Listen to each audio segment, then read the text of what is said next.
SA 240 The auditor's responsibilities relating to fraud in an audit of financial statements. Definition of fraud. FRAUD. A से act होता है यानी जो intentional act होता है. U से अनजस्ट एडवांटेज. D से टू डिसीव. तो डेफिनेशन क्या बनी?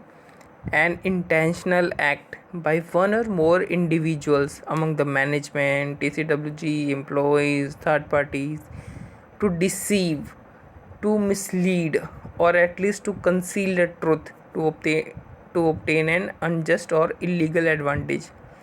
फ्रॉड दो तरीके के होते हैं. फ्रॉडुलेंट फाइनेंशियल रिपोर्टिंग, जिसे कि विंडो ड्रेसिंग भी कहते हैं. एक दूसरा है मिस एप्रोप्रिएशन ऑफ एसेट्स. पहले बात करते हैं हम फ्रॉडुलेंट फाइनेंशियल रिपोर्टिंग की. तो इसमें क्या होता है, जो फाइनेंशियल स्टेटमेंट्स होते हैं उनके अंदर इंटेंशनल मिस स्टेटमेंट होती है ताकि जो यूज़र है फाइनेंशियल स्टेटमेंट का उसे डिसीव किया जा सके. यानी intentional misstatement in financial statements to deceive users of financial statements. FFR. तो हमें FR कौन पढ़ाता है? हमें FR हमारी मॉम पढ़ाती है. पहला M मैनिपुलेशन, दूसरा मिस एप्लीकेशन और O का मतलब ओमिशन.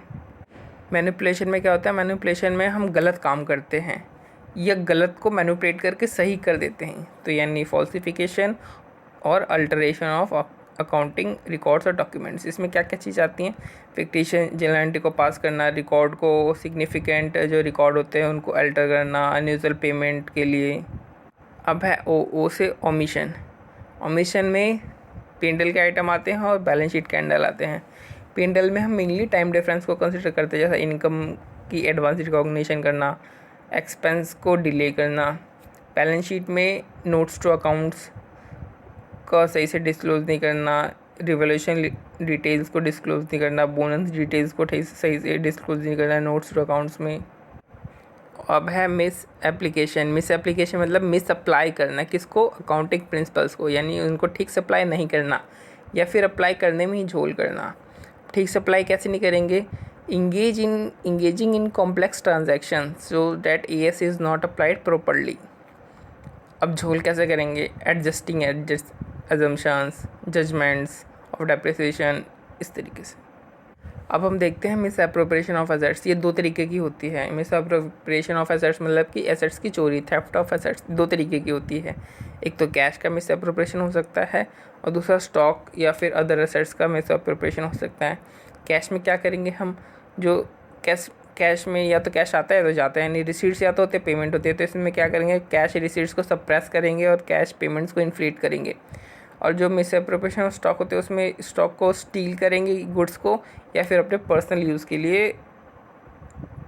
यूज़ के लिए एसेट्स को यूज़ करेंगे. फ्रॉड रिस्क फैक्टर्स यानी वो इवेंट्स या कंडीशंस जो इंडिकेट करती है कि पॉसिबिलिटी ऑफ फ्रॉड हो सकती है. अब पॉसिबिलिटी ऑफ फ्रॉड किन फॉर्म्स में होती है? इंसेंटिव, प्रेशर के फॉर्म में, अपॉर्चुनिटी और एटीट्यूड, रेशनलाइजेशन के फॉर्म में. यानी कि जो फ्रॉड रिस्क फैक्टर होता है वो होता है इवेंट्स और conditions indicating possibility of frauds in the form of incentive, pressure, opportunity, attitude, rationalisation.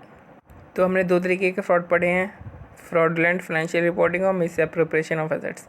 तो सबसे पहले देखते हैं कि फ्रॉडुलेंट फाइनेंशियल रिपोर्टिंग में जो फ्रॉड रिस्क फैक्टर होते हैं वो कौन कौन से होते हैं.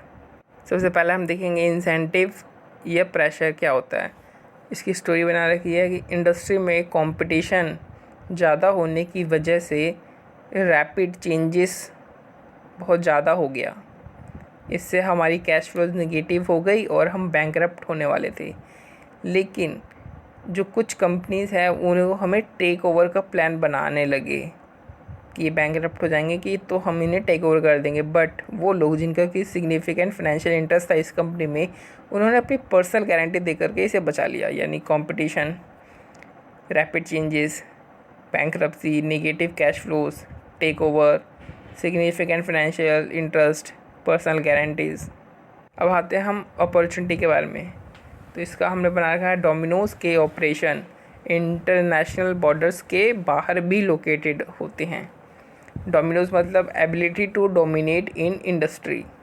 डोमिनोज का दूसरा नाम ही है कि वो इंडस्ट्री में डोमिनेट करता है, तो ability to dominate in industry. दूसरा है डोमिनोज के ऑपरेशन इंटरनेशनल बॉर्डर्स के बाहर भी लोकेटेड, मतलब operations located across international borders. इसमें हम एटीट्यूड या रैशनलाइजेशन को देखेंगे तो इनएप्रोप्रिएट वैल्यूज़ के कारण सीनियर मैनेजमेंट का मोरल लो हो गया है, मतलब इनएप्रोप्रिएट वैल्यूज़ और दूसरा लो मोरल अमंग सीनियर मैनेजमेंट। अब हम दूसरे पे आते हैं, मिस एप्रोप्रिएशन ऑफ एसेट्स। इसमें इंसेंटिव प्रेशर कौन से होते हैं? इसमें मेजरली क्या होता है कि जो एंटिसिपेटेड चीज़ें हैं उससे, जैसे अगर मुझे पता है कि मुझे निकाला जाने वाला है तो मैं एसेट्स चोरी कर लूँगा या अपने यूज़ के लिए काम में लाने लगूँगा एसेट्स को, या फिर मेरा कंपनसेशन प्लान में ऐसा कुछ चेंज होने वाला है जिससे मैं नाखुश हूँ। तो यानी दो हुए, नो या एंटिसिपेटेड फ्यूचर लेऑफ्स और रिसेंट और anticipated changes to employee compensation और बेनिफिट प्लान्स। अपॉर्चुनिटी में जैसे फिक्स्ड इन्वेंट्री है वो स्मॉल होनी चाहिए साइज़ में, मार्केटेबल होनी चाहिए, हाई वैल्यू की होनी चाहिए, उनका डिमांड होना चाहिए, lacking observable identification of ownership होना चाहिए, नहीं तो सबको पता चल जाएगा कि ये सामान मेरा नहीं है तो सब मेरे पर शक करेंगे। तो lacking observable identification of ownership. और तीसरा इनएडिक्वेट सेग्रीगेशन ऑफ ड्यूटीज़, तभी तो चोरी कर पाऊँगा ना मैं। अब हम तीसरा देखते हैं एटीट्यूड या फिर रैशनलाइजेशन। तो हमने इसमें एक स्टोरी बना रखी है कि वो लोग जो डेफिशिएंसीज को ठीक करने के लिए एक्शन लेते हैं उनके प्रमोशन या कंपनसेशन उनके एक्सपेक्टेशन जैसा नहीं है, और ये बात उनके बिहेवियर से भी इंडिकेट हो रही है। अब कौन से बिहेवियर से इंडिकेट हो रही है, तो कर क्या रहे हैं वो लोग? तो वो लोग ICS का डिसरिगार्ड कर रहे हैं, जिसके कारण कोई भी एग्जिस्टिंग ICS को अब ओवरराइड करके एसेट्स की मिस एप्रोप्रिएशन कर सकता है।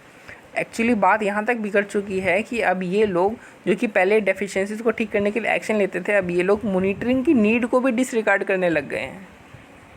Example of circumstances that indicate the possibility of fraud, यानी हमने अभी जो फ्रॉड रिस्क फैक्टर देखे हमने, अब हम उसी से रिलेटेड सर्कमस्टेंसेज देखते हैं कि जहाँ पर इंडिकेशन मिलती है कि यहाँ पे फ्रॉड हो रहा है। उसके लिए हमने बना रखा है एरर, यानी फ्रॉड कहाँ पे होती है? जहाँ पे एरर होती है, यानी ERROR। तो हमने उसके लिए बना रखा है एरर, यानी E से एविडेंस, R से रिकॉर्ड्स और R से रिलेशनशिप।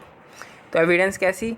मिसिंग या कॉन्फ्लिक्टिंग होनी चाहिए, रिकॉर्ड्स कैसे? उनमें डिस्क्रिपेंसीज होनी चाहिए, रिलेशनशिप कैसे? प्रॉब्लमेटिक वाले।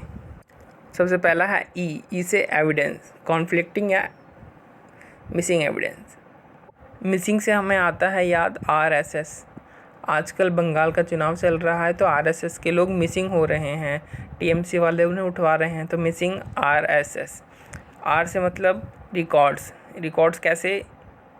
Inconsistent, missing, altered, फोटोकॉपीड। इसका हमने बना रखा है रिकॉर्ड्स इंडिया मैप। अब है S से सिस्टम, तो system development and program changes and testing and implementation. तो हमने जो करंट ईयर सिस्टम जो डिप्लॉय किया है, चेंज किया है, उसका एविडेंस कहाँ? इनएबिलिटी टू प्रोड्यूस एविडेंस के केस में है ये। कॉन्फ्लिक्टिंग में दो पार्ट आते हैं। सबसे पहला पार्ट अभी हम देख रहे हैं, तो जो बैलेंस शीट है उसमें अनयूजुअल चेंजेस आते हैं, या फाइनेंशियल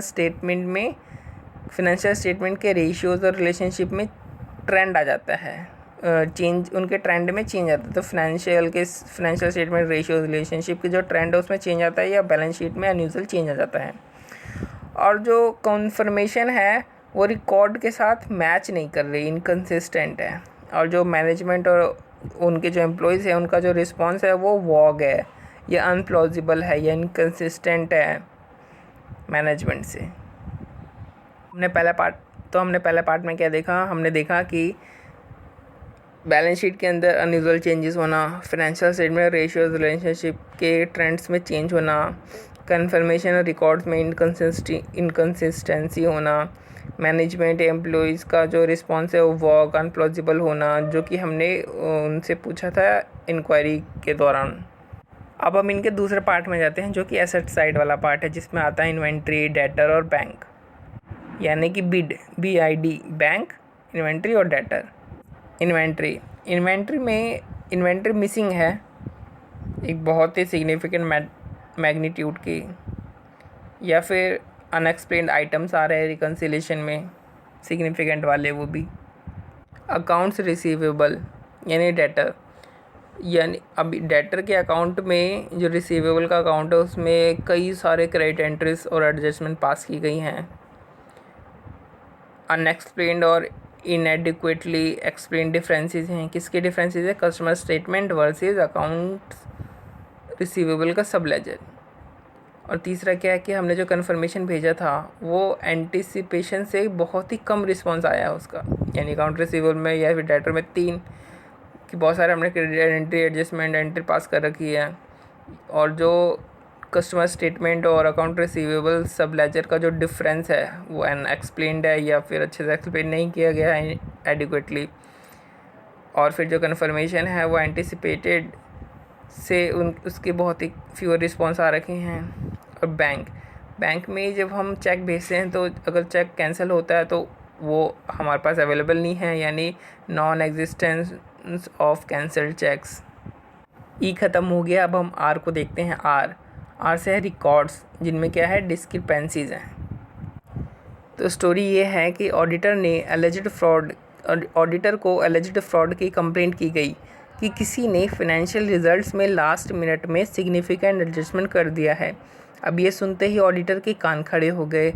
ऑडिटर ने फटाफट चेक करवाया, उसने सिक्योरिटी गार्ड से पूछा तो पता चला कि कोई ऑफिस बंद होते समय कोई वापस अंदर आया था। तो फिर ऑडिटर ने कैमरे वैमरे चेक कराया तो पता चला कि एक एम्प्लॉई ने सिस्टम में एक्सेस किया था, और वो जो एक्सेस था वो उसकी ऑथराइज ड्यूटी के साथ इनकंसिस्टेंट था, यानी कि उसने अनऑथराइज ट्रांजैक्शन को पास किया है, और प्लस उसने जो ट्रांजैक्शन रिकॉर्ड किया है वो कंप्लीट नहीं है क्योंकि उसकी सपोर्टिंग डॉक्यूमेंट नहीं है उसके अंदर। अब सेकेंड आर है रिलेशनशिप, यानी problematic relationship between the auditor and management. तो प्रॉब्लमेटिक रिलेशनशिप क्यों है?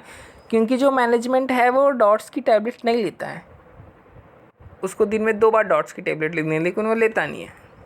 पहला डी मतलब डिनायल की स्टोरी है कि जब हमने रिकॉर्ड्स का एक्सेस मांगा तो हमें मना कर दिया गया, बोला कि अब तो सब डिजिटल हो गया है तो आपको फिजिकल रिकॉर्ड्स तो मिलेंगे नहीं।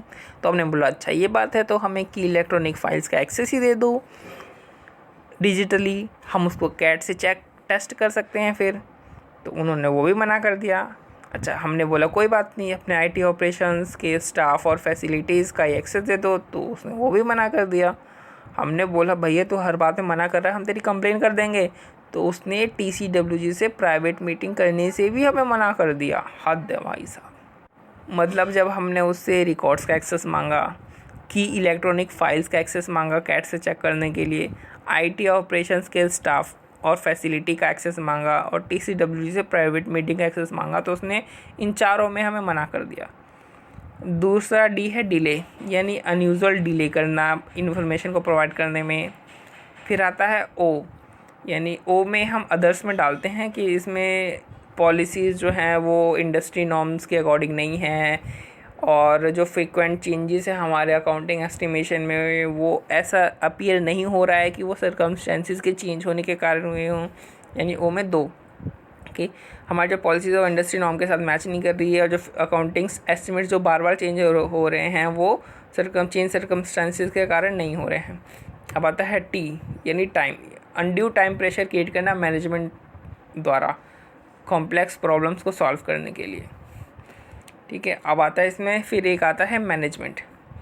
निकम्मा मैनेजमेंट कुछ करता नहीं है, डिस्क्लोजर को रिवाइज नहीं करता, ना ही कोई नया ऐड करता है, यहाँ तक कि वो इंटरनल कंट्रोल की डेफिशिएंसीज को एड्रेस करने से ही मना कर देता है। सोचो, इंटरनल कंट्रोल की डेफिशिएंसी को एड्रेस करने से मना करता है। अब हम बात करने चाह रहे हैं कि ऑडिटर का रिस्क असेसमेंट प्रोसीजर क्या होगा फ्रॉड के लिए, या फिर risk of material misstatement due to fraud को ऑडिटर आइडेंटिफाई कैसे करेगा। यानी रिस्क असेसमेंट प्रोसीजर क्या होगा, या फिर risk of material misstatement due to fraud को आइडेंटिफाई कैसे करेगा, उसका प्रोसीजर क्या होगा। तो इसमें सबसे पहले प्रोसीजर में वो मैनेजमेंट से इंक्वायरी करेगा कि आपका process for identifying and responding to the risk of fraud क्या है, including any specific risk of fraud that management has identified or has been brought to its attention, or for the account balances or disclosures for which a risk of fraud is likely to exist। यानी 3 बातें पूछेगा, मतलब कि 4 बातें पूछेगा। Risk of fraud को identify और respond करने का आपका प्रोसीजर क्या है, क्या आपने कोई specific risk of fraud identify किया है या आपको इस बारे में किसी मैनेजमेंट किसी दूसरे एम्प्लॉयज़ ने बताया है, या आपको लगता है कि इन अकाउंटिंग बैलेंसेस में लाइकली है फ्रॉड का एग्जिस्टेंस। अगर मैनेजमेंट हमारे फ्रॉड के बारे में ये बातें नहीं बता पाता है तो हम मैनेजमेंट से पूछेंगे कि क्या आपको लगता है कि आपका जो अभी तक आपने पूरे साल की जो असेसमेंट करी है, आपको लगता है कि जो फाइनेंशियल स्टेटमेंट हैं वो मटेरियल मिसस्टेटेड हो सकते हैं। ध्यान रहे, हम यहाँ पे उसको फ्रॉड के बारे में पूछने कि आपने आइडेंटिफाई किया है, एग्जिस्ट करता है, या आपको किसी ने बताया, ये नहीं पूछ रहे। हम कहते हैं कि क्या आपको लगता है कि मटेरियल मिसस्टेटमेंट हो सकते हैं, फाइनेंशियल स्टेटमेंट मटेरियल मिसस्टेटेड हो सकते हैं ड्यू टू फ्रॉड। तो ऐसा कोई रिस्क आपको लगता है क्या? अगर आपको लगता है तो आपका नेचर क्या है, उसका आपके असेसमेंट का नेचर क्या, एक्सटेंट क्या है, फ्रीक्वेंसी क्या है। फिर हम मैनेजमेंट की इंक्वायरी करेंगे एम्प्लॉय से। पहले हमने मैनेजमेंट की इंक्वायरी करी मैनेजमेंट से, हम मैनेजमेंट की इंक्वायरी करेंगे एम्प्लॉय से regarding it's views on business practices and ethical behaviour. फिर हम TCWG से पूछेंगे कि क्या आपको मैनेजमेंट ने कुछ process of identifying and responding to the risk of fraud ऐसा कुछ बता रखा है क्या। और ऑडिटर चाहे तो और भी जो अप्रोप्रिएट उसको लगता है लोगों से वो कि उनको नॉलेज हो सकती है actual suspected alleged fraud affecting the entity, उनके बारे में नॉलेज हो सकती है, तो उनसे वो पूछ सकता है कि whether they have knowledge of actual suspected और alleged fraud affecting the entity. या फिर अगर मैनेजमेंट में उन एंटिटीज़ में जिनमें इंटरनल ऑडिट फंक्शन है तो वो उनसे भी ये बात पूछ सकते हैं कि आप उनको एलिजिड सस्पेक्टेड और एक्चुअल की फ्रॉड की ऐसे कोई जानकारी है कि नहीं है। अब दूसरे स्टेप में हम TCWG से इंक्वायरी करेंगे कि how the exercise oversight on the management's process for identifying and responding to the risk of fraud in the entity and the internal control that management has established to mitigate the risk। यानी 2 चीज़ें कि आप जो management का जो process है risk of fraud को identify respond करने का, आप उसके ऊपर ओवरसाइट कैसे करते हैं, एक्सरसाइज कैसे ओवरसाइट करते हैं। और दूसरा उस जो ये इस तरीके के जो रिस्क होते हैं रिस्क ऑफ फ्रॉड उसको मिटिगेट करने के लिए जो उसने मैनेजमेंट ने जो इंटरनल कंट्रोल लगा रखा है उसको आप कैसे उसके ऊपर आप ओवरसाइट एक्सरसाइज करते हैं। और मैनेजमेंट से हम ये भी पूछेंगे कि क्या उनको किसी actual suspect alleged fraud affecting entity के बारे में नॉलेज है या नहीं है। स्टेप 3 में अगर ऑडिटर को कोई अनयूजुअल या अनएक्सपेक्टेड रिलेशनशिप की आइडेंटिफिकेशन होती है एनालिटिकल प्रोसीजर्स को परफॉर्म करते वक्त, भले ही वो रेवेन्यू अकाउंट से रिलेटेड हो, तो ऑडिटर को ध्यान रखना चाहिए और इनको इवैल्यूएट करना चाहिए रिलेशनशिप्स को कि ये इंडिकेट कर सकती हैं risk of material misstatement due to fraud को। या फिर ऑडिटर को इसके अलावा अनयूजुअल या अनएक्सपेक्टेड रिलेशनशिप के अलावा और अदर इन्फॉर्मेशन भी मिलती है तो ऑडिटर को इवैल्यूएट करना चाहिए कि ये भी इंडिकेट कर सकती है risk of material misstatement due to fraud को।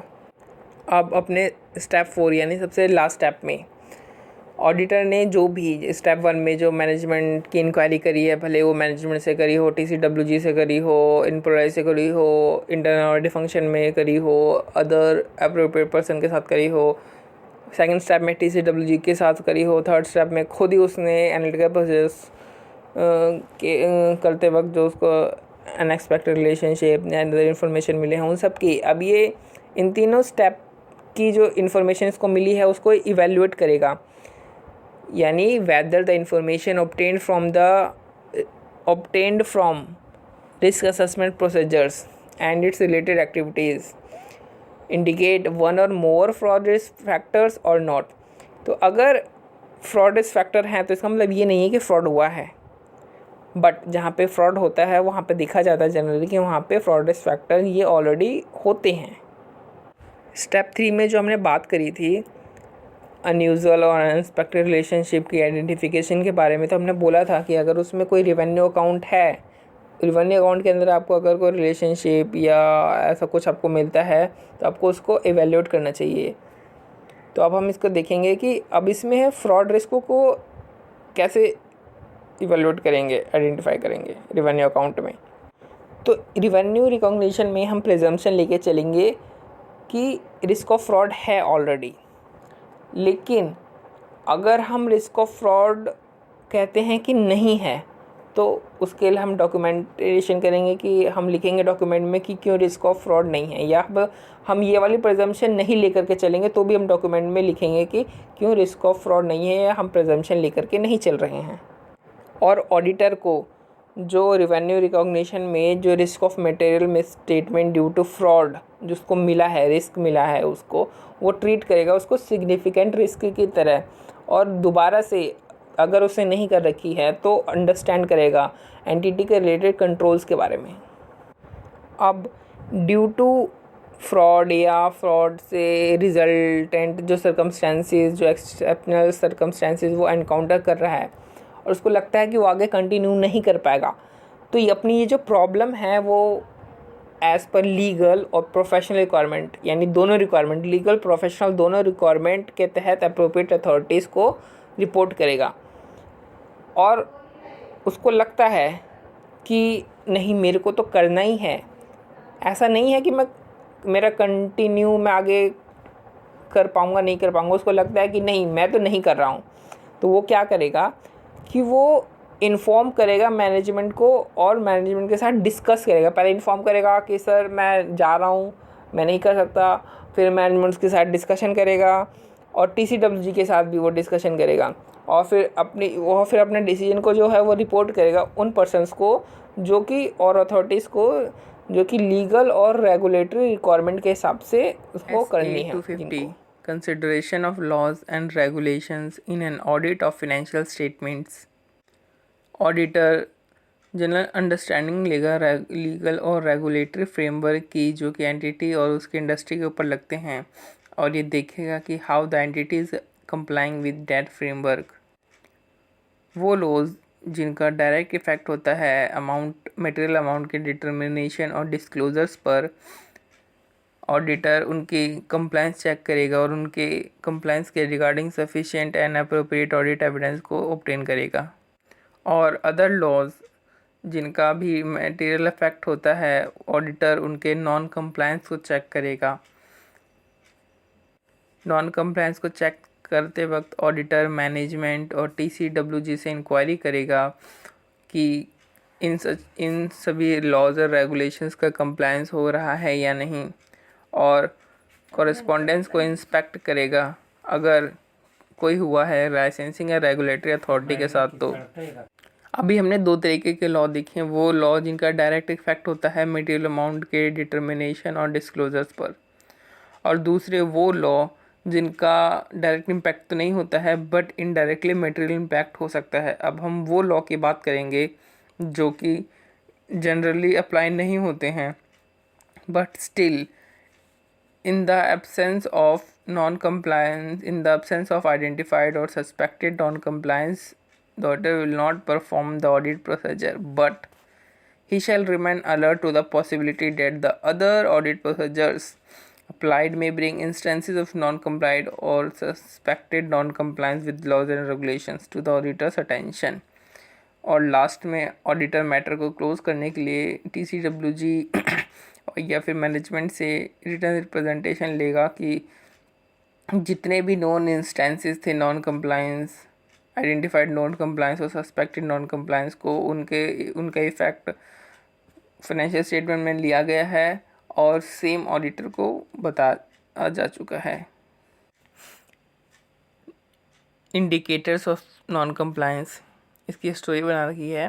टैक्स हेवन कंपनी से ज़्यादा रेट पर परचेज़ किया और पेमेंट कैश में कर दी ताकि पता ना चल पाए कि कोई अनऑथराइज्ड ट्रांजैक्शन हुई है, बट एक्सेसिव एजेंट फीस और सेल्स कमीशन देख के सब पता लग सकता है। इसलिए हमें रिलेटेड पार्टीज़ जैसे कि एम्प्लॉयज़ को स्पेसिफाइड सर्विसेज के लिए पेमेंट करनी पड़ी और लोन भी देना पड़ा। पोस्ट नॉन कंप्लायंस मैटर कौन कौन से देखे जा सकते हैं? लीगल और रिटेलरशिप फीस जो कि अनयूजुअल है, या फिर फाइनल पेनल्टीज जो कि लगाए गए हैं उनकी पेमेंट हुई है, इन्वेस्टिगेशन और रेगुलेटरी ऑर्गेनाइजेशन या गवर्नमेंट द्वारा, या फिर एडवर्स मीडिया कमेंट। क्या हो अगर ऑडिटर को नॉन कंप्लायंस के बारे में जानकारी मिले? तो अगर उसे नॉन कंप्लायंस की पक्की जानकारी मिलती है तो उसे nature of act and circumstances को अंडरस्टैंड करना पड़ेगा, plus possible effect on the financial statement of non compliance, और फिर उसको इस नॉन कंप्लायंस के इम्प्लीकेशंस को अदर ऑडिट एरियाज में भी देखना पड़ेगा, जैसे कि रिस्क असेसमेंट और reliability of written representation. But अगर ऑडिटर को पक्की इन्फॉर्मेशन नहीं मिली और ऑडिटर सस्पेक्ट करता है कि नॉन कंप्लायंस है, तो ऑडिटर डिस्कस करेगा मैनेजमेंट और TCWG के साथ और ऑब्टेन करने की कोशिश करेगा sufficient and appropriate audit evidence regarding compliance of the laws. But अगर स्टिल ऑडिटर को सब्सटेंट S&A ऑडिट एविडेंस नहीं मिलता है, तो ऑडिटर जो लीगल एडवाइस है वो लेगा और कंसिडर करेगा कि कहीं सफिशिएंट अप्रोप्रिएट की जो उसको नहीं मिला एविडेंस, उसकी वजह से उसको ऑडिटर ओपिनियन में कोई चेंज तो नहीं करना पड़ेगा। Reporting of non compliance. अब हम देखेंगे कि अगर नॉन कंप्लायंस हमें मिल जाता है तो उसकी रिपोर्टिंग कैसे करी जाएगी। तो no need to inform any authority unless required by law. अब हम देखेंगे कि ऑडिटर नॉन कंप्लायंस के बारे में ऑडिट रिपोर्ट में कैसे दिखाएगा।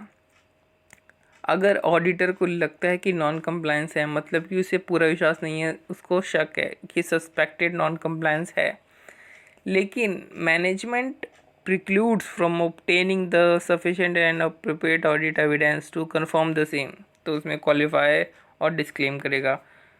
But there may be a non-compliance and limitation is imposed by the circumstances, then appropriate disclosure की limitation जो आ रही है वो उसकी circumstances की वजह से आ रही है, इसलिए हम sufficient appropriate evidence नहीं ले पा रहे हैं। तो अगर appropriate disclosure दे रखा है तो clean report दो और EMP डाल दो, अगर appropriate disclosure नहीं दे रखा है तो qualify और disclaim कर दो। बट अगर हमें पक्की इन्फॉर्मेशन है कि नॉन कंप्लायंस है, हमें दिख रहा है कि नॉन कंप्लायंस है, उसका मेटेरियल इफेक्ट है, प्लस उसको एडिक्वली रिफ्लेक्ट नहीं कर रखा है, तो क्यों क्वालिफाइड और एडवर्स ओपिनियन देंगे हम लोग। तो अभी हमने देखा था कि नॉन कंप्लायंस के किसको रिपोर्ट करेंगे, no need to inform any authority unless required by law, but हम मैनेजमेंट TCWG को तो बताएंगे ही। तो जब तक ये जो नॉन कंप्लायंस के मैटर्स हैं वो इनकंसिक्वेंशियल और ट्राइवल नहीं है तब हम वो बताएंगे। बट अगर वो इंटेंशनल और मटेरियल है तो वो एज सुन एज पॉसिबल बताएंगे। लेकिन अगर मैनेजमेंट और TCWG दोनों इन्वॉल्व हैं नॉन कंप्लायंस में, तो TCWG से भी एक हायर अथॉरिटी है जैसे कि ऑडिट कमेटी, सुपरवाइजरी रिपोर्ट, तो उसको रिपोर्ट करेंगे। Communication with those charge with governance. But ये एक तरीके की रूटीन कम्युनिकेशन है हर ऑडिट के लिए। हाउ टू आइडेंटिफाई TCWG की पहचान क्या है? तो एक ग्रुप ऑफ पीपल है जो कि पीरियडिकली मिलते हैं, मैनेजमेंट के परफॉर्मेंस का ओवरव्यू और सुपरविज़न करते हैं और स्ट्रेटजिक लॉन्ग टर्म डिसीजन लेते हुए कंपनी की पॉलिसी डिसाइड करते हैं।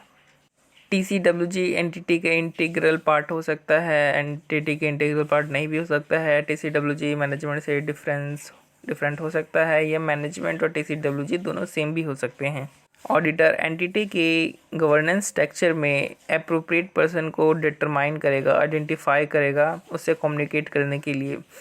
अगर वहाँ पर BOD है तो ऑडिटर BOD से भी कम्युनिकेट कर सकता है, और जो कमिटीज़ हैं जिनको सब ग्रुप्स भी कहते हैं, तो वो एप्रोप्रिएट कमेटी को जो कि रिस्पॉन्सिबल है फाइनेंशियल रिपोर्टिंग को ओवरसी करने के लिए, जनरली जो कि हर केस में ऑडिट कमेटी ही होती है, उससे कम्युनिकेट करेगा।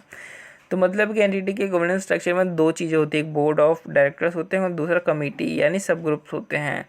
तो या तो वो बोर्ड से भी कम्युनिकेट कर सकता है या कमेटी से भी कर सकता है, वो ऑडिटर के डिस्क्रिप्शन के ऊपर डिपेंड करता है। तो हम उस समय कैसे कम्युनिकेट करेंगे TCWG से जब TCWG और मैनेजमेंट सेम है? तो ये एक्चुअली स्मॉल बिजनेस के केस में होता है जब TCWG और मैनेजमेंट सेम है, तो वो पर्सन जो कि मैनेजमेंट के रोल में है, अगर हमने उसके साथ कम्युनिकेट कर दिया तो ये माना जाएगा कि वो पर्सन जो गवर्नेंस के रोल में होता है तो उसको इन्फॉर्मेशन जा चुकी है, यानी हमें दोबारा से कम्युनिकेट करने की कोई ज़रूरत नहीं है। Matters to be communicated to TCWG। Just after appointment auditor communicate करेगा TCWG को कि ऑडिटर की जो रिस्पॉन्सिबिलिटी है वो दो है सिर्फ, responsible for forming an expression and opinion उन फाइनेंशियल स्टेटमेंट के ऊपर जो कि मैनेजमेंट द्वारा प्रिपेयर किया गया है और जिसकी ओवरसाइट खुद TCWG ने करी है। प्लस ऑडिट फाइनेंशियल स्टेटमेंट की ऑडिट करवाने से जो मैनेजमेंट और TCWG है उनको अपनी रिस्पॉन्सिबिलिटी से छुट्टी नहीं मिलती है। और अपने ऑडिट स्टार्ट करने से पहले हम क्या बताएंगे कि हमारा कम्युनिकेट करेंगे TCWG के साथ planned scope and timing of the audit, जिसमें क्या होगा कि कम्युनिकेशन होगा सिग्निफिकेंट रिस्क के लिए भी जो कि ऑडिटर ने आइडेंटिफाई किया है। और प्लस हम लोग स्टार्ट करने से पहले जो प्रिलिमिनरी व्यूज़ है कि ऑडिट मैटर्स के लिए उसको भी डिस्कस करेंगे। फिर ड्यूरिंग द ऑडिट हम क्या बताएंगे, कौन सी चीज़ें कम्युनिकेट करेंगे, अपनी significant findings from the audit communicate करेंगे। हम इन सिग्निफिकेंट फाइंडिंग्स के लिए हमने एक स्टोरी बना रखी है कि पहले ऑडिटर कहता है कि अरे भाई बहुत डिफ़िकल्टी आ रही है मुझे, फिर पूछने पर बोलता नहीं है, फिर बोलता है कि कुछ मैटर अराइज हुए हैं जिनसे डिस्कस करना ज़रूरी है, बट मैटर क्या है वो बताता नहीं है। खूब बोलने मतलब बहुत हद से ज़्यादा मनाने पर वो बोलता है कि उसके व्यू में अकाउंटिंग एस्पेक्ट्स की क्वालिटेटिव एस्पेक्ट ठीक नहीं लग रही है उसे, जिसके लिए वो WR रिक्वेस्ट करेगा। यानी कि हमें यहाँ पे चार चीज़ें पता चलती है, significant difficulties encountered during the audit, significant matters arising during the audit that were discussed or subject to correspondence with the management, और auditor return representation the auditor is requesting, और चौथी और लास्ट क्या होते हैं कि auditor view regarding qualitative aspect of the accounting policy। और qualitative aspect में कौन कौन से आते हैं, policies, estimates और disclosures। ऑडिट रिपोर्ट साइन करने से पहले जो भी उसका ओपिनियन होगा उसके बारे में वो मैनेजमेंट को बताएगा कि ऐसे कौन कौन से सब सर्कमस्टेंसेज हैं जो कि ऑडिट रिपोर्ट के फॉर्म और कंटेंट को इफ़ेक्ट कर रहे हैं। जैसे कि उस EMP डला है कहीं पे, या कहीं पे OMP डला है कि ऑडिट मैटर को अलग से लिखा गया है, इस तरीके से। तो कौन कौन से सर्कमस्टेंसेज हैं that affect the form and content of auditor's report, और कौन कौन से अलग अलग से मैटर हैं जो कि ऑडिटर कम्युनिकेट करेगा TCWG के साथ। तो अगर ऑडिटर को लगता है, ऑडिटर की जजमेंट में लगता है कि ये मैटर्स हेल्प करेंगे TCWG को फाइनेंशियल रिपोर्टिंग प्रोसेस को ओवरसाइट करने में, तो ऑडिटर उनके बारे में भी बता सकता है। लिस्टेड कंपनीज़ में कुछ एडिशनल कम्युनिकेशन की रिक्वायरमेंट होती है इंडिपेंडेंस के रिलेटेड। तो इसमें दो बातें हम देखते हैं। पहली बोलते हैं कि everyone has complied with relevant ethical requirements regarding independence. दूसरी बात बोलते हैं कि हमारे जितने भी रिलेशनशिप एंड अदर मैटर्स हैं एंटिटी के साथ, उसमें इंडिपेंडेंस का पूरा ध्यान रखा जाता है। हमारी टोटल फीस में ऑडिट और नॉन ऑडिट फीस इतनी हैं, या फिर जैसा आप लगे उस तरीके से कैटेगरीज को एलोकेट कर सकते हैं ताकि TCWG को सर्विसेज का इंडिपेंडेंस, उनकी इंडिपेंडेंस के ऊपर इफ़ेक्ट पता असेस किया जा सके। थर्ड, हमने सेफगार्ड अप्लाई किया हुआ है कि जितने भी आइडेंटिफाइड थ्रेड्स हैं उनको एलिमिनेट किया जा सके या एक्सेप्टेबल लो लेवल तक कम किया जा सके। A short note on significant difficulties to be communicated to TCWG। अब ये कौन कौन सी डिफ़िकल्टीज़ हो सकती हैं जो कि एनकाउंटर होती है ड्यूरिंग द ऑडिट, उनके ऊपर एक शॉर्ट नोट लिखना है। तो इसमें एक हमने स्टोरी बना रखी है कि जब ऑडिटर को अपॉइंट करते हैं मैनेजमेंट, तो मैनेजमेंट वाले दो बातें बोलते हैं ऑडिटर को कि आपके पास बहुत ही ब्रीफ टाइम है ऑडिट को कंप्लीट करने के लिए, और आप हमसे फैक्ट्री या गोडाउन की विज़िट करने के लिए बिल्कुल भी परमिशन मत मांगना, हम बिल्कुल नहीं देंगे। यानी एक तरीके से रिस्ट्रिक्शन लगा रखी है। तो फिर अब जो ऑडिटर है वो जब फैक्ट्री या गोडाउन नहीं जा सकता है तो ऑफकोर्स जो एक्सपेक्टेड इन्फॉर्मेशन होती है जैसे डेटर लिस्ट, इन्वेंट्री लिस्ट, ये सब उसके पास अनअवेलेबिलिटी होती है उसकी। तो फिर वो मैनेजमेंट को कहता है कि मेरे को डेटर लिस्ट, इन्वेंट्री, ये सब लिस्ट प्रोवाइड करो, लेकिन मैनेजमेंट जो है बहुत ही सिग्निफिकेंट डिले करता है रिक्वायर्ड इन्फॉर्मेशन को प्रोवाइड करवाने में। यानी एक तरीके से क्या होता है, जो एक्सटेंसिव अनएक्सपेक्टेड एफर्ट करना पड़ता है ऑडिटर को सफिशिएंट अप्रोप्रिएट ऑडिट रेफरेंस को ऑब्टेन करने के लिए। प्लस ऑडिटर को कहीं से ही उड़ते उड़ते खबर आ जाती है कि मैनेजमेंट जो है वो एंटिटी की असेसमेंट नहीं कर रहा है, गोइंग कंसर्न की अनविलिंगनेस दिखा रहा है, क्योंकि बैंक में तो पैसे कम हैं, ओडी लिमिट भी ख़त्म हो चुकी है, लेकिन वो फिर भी फ्यूचर कैश फ्लो जो है वो बना ले रहा है। Managements unwillingness to make or extend its assessment of the entity's ability to continue as a going concern when requested। और ये सारी डिफ़िकल्टीज़ के कारण कभी कभी जो है वो स्कोप लिमिटेशंस हो सकती है, डेट में lead to modification of the auditor's opinion. Communication related to key audit matters. तो की ऑडिट मैटर्स कब कम्युनिकेट करेंगे? एक्चुअली ये वैरी करती है सर्कमस्टेंसेज ऑफ द एंगेजमेंट पे। जनरली क्या होता है, ऑडिटर जब प्लान स्कोप ऑन टाइमिंग और plan scope and timing of the audit बता रहा होता, डिस्कस कर रहा होता है ऑडिटर के साथ ऑडिट शुरू करने से पहले, तो उसी समय ये जो इसके प्रिलिमिनरी व्यूज़ होते हैं कि ऑडिट मैटर पे वो डिस्कस कर लेते हैं। अब वो उस समय डिस्कस करने से क्या होता है कि एक रोबस्ट कम्युनिकेशन जो होता है वो एस्टेब्लिश हो जाता है ऑडिटर और टीसीडब्ल्यूजी के बीच में। तो इससे क्या होता है कि जब फाइनेंशियल स्टेटमेंट की जब हम फाइनलाइज कर रहे होते हैं तो टीसीडब्ल्यूजी को पता होता है कि ऑडिट मैटर्स क्या है, और वो आराम से अच्छे से दोनों बात कर पाते हैं कि ऑडिट मैटर के टाइम पे अचानक से कोई झटका नहीं हो इसमें टीसीडब्ल्यूजी के लिए होता है। और टीसीडब्ल्यूजी के लिए अपॉर्चुनिटी होता है कि वो की ऑडिट मैटर्स को अच्छे से समझे, और कोई अगर टीसीडब्ल्यूजी को कोई क्लैरिफिकेशन चाहिए तो वो मैनेजमेंट से क्लैरिफिकेशन ले सकता है, मतलब ऑडिटर से ले सकता है। ऑडिटर को अगर ये अप्रोप्रिएट लगता है तो वो अपनी ड्राफ्ट रिपोर्ट डिस्कस कर सकता है टीसीडब्ल्यूजी मैनेजमेंट के साथ। तो की ऑडिट मैटर का जो कम्युनिकेशन उससे हमें क्या कंक्लूजन मिलता है? कंक्लूजन ये मिलता है कि ये टीसीडब्ल्यूजी को एक अपॉर्चुनिटी प्रोवाइड करता है कि ऑडिटर के डिसीजन का बेसिस क्या है कि ऑडिट मैटर के रिलेटेड, और इसको अच्छे से प्रेजेंट करने के लिए न्यू और एनहांस डिस्क्लोजर जो है उसके लिए भी वो भी यूज़फुल हो सकते हैं, और इस बात को भी कंसिडर किया जाता है ऑडिट रिपोर्ट में। 3 स्टार्ट। हम लोगों ने पढ़ा what do you mean by deficiency? If internal control is missing and because of that we are not able to prevent, detect, correct misstatements, it is significant deficiency. Or if the internal control is not operating effectively and because of that we are not able to prevent, detect, correct material misstatement, it is also a significant deficiency.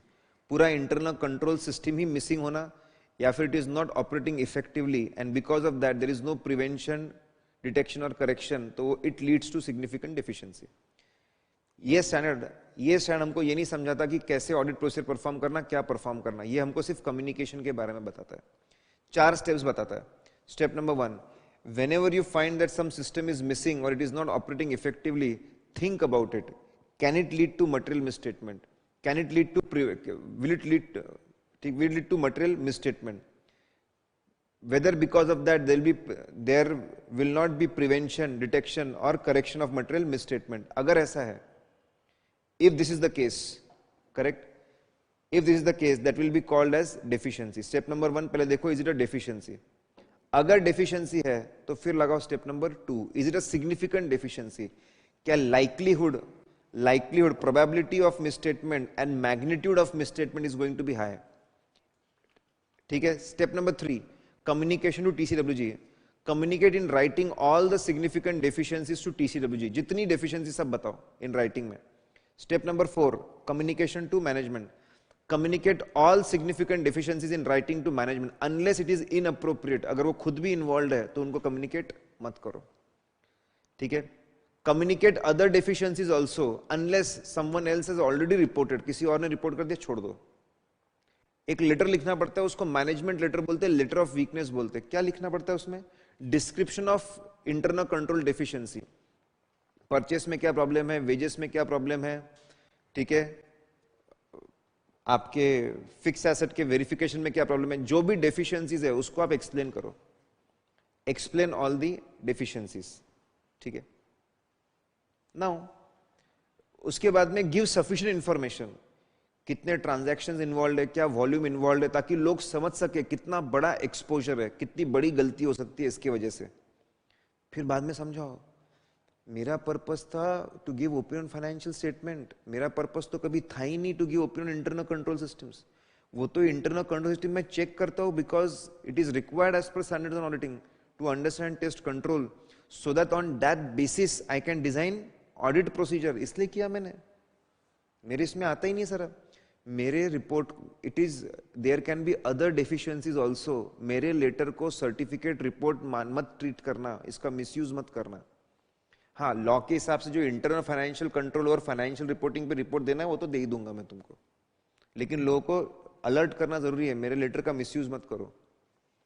फिर यहां से आगे बढ़े, कौन से factor पे depend करता है, इज इट अ सिग्निफिकेंट। वहां पे हमने पढ़ा अगर मटेरियल मिसस्टेटमेंट्स मिले हैं तो उसके चांसेस बहुत ज्यादा है, that will become significant deficiency.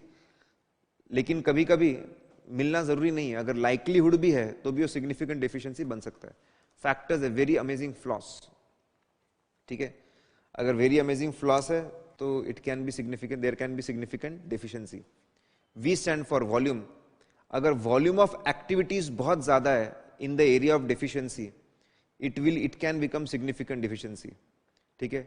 A stand for amount involved. If the amount involved in the area of deficiency is very high, it can become significant deficiency. ठीक है. Then F stand for, ठीक है, very amazing for us. F stand for frequency, frequency of exceptions. इस साल क्या बहुत सारे exceptions मिले हैं, इस बार अगर बहुत सारे exceptions मिले, गलतियां मिली है, if lot of misstatements have occurred, then it can become significant deficiency.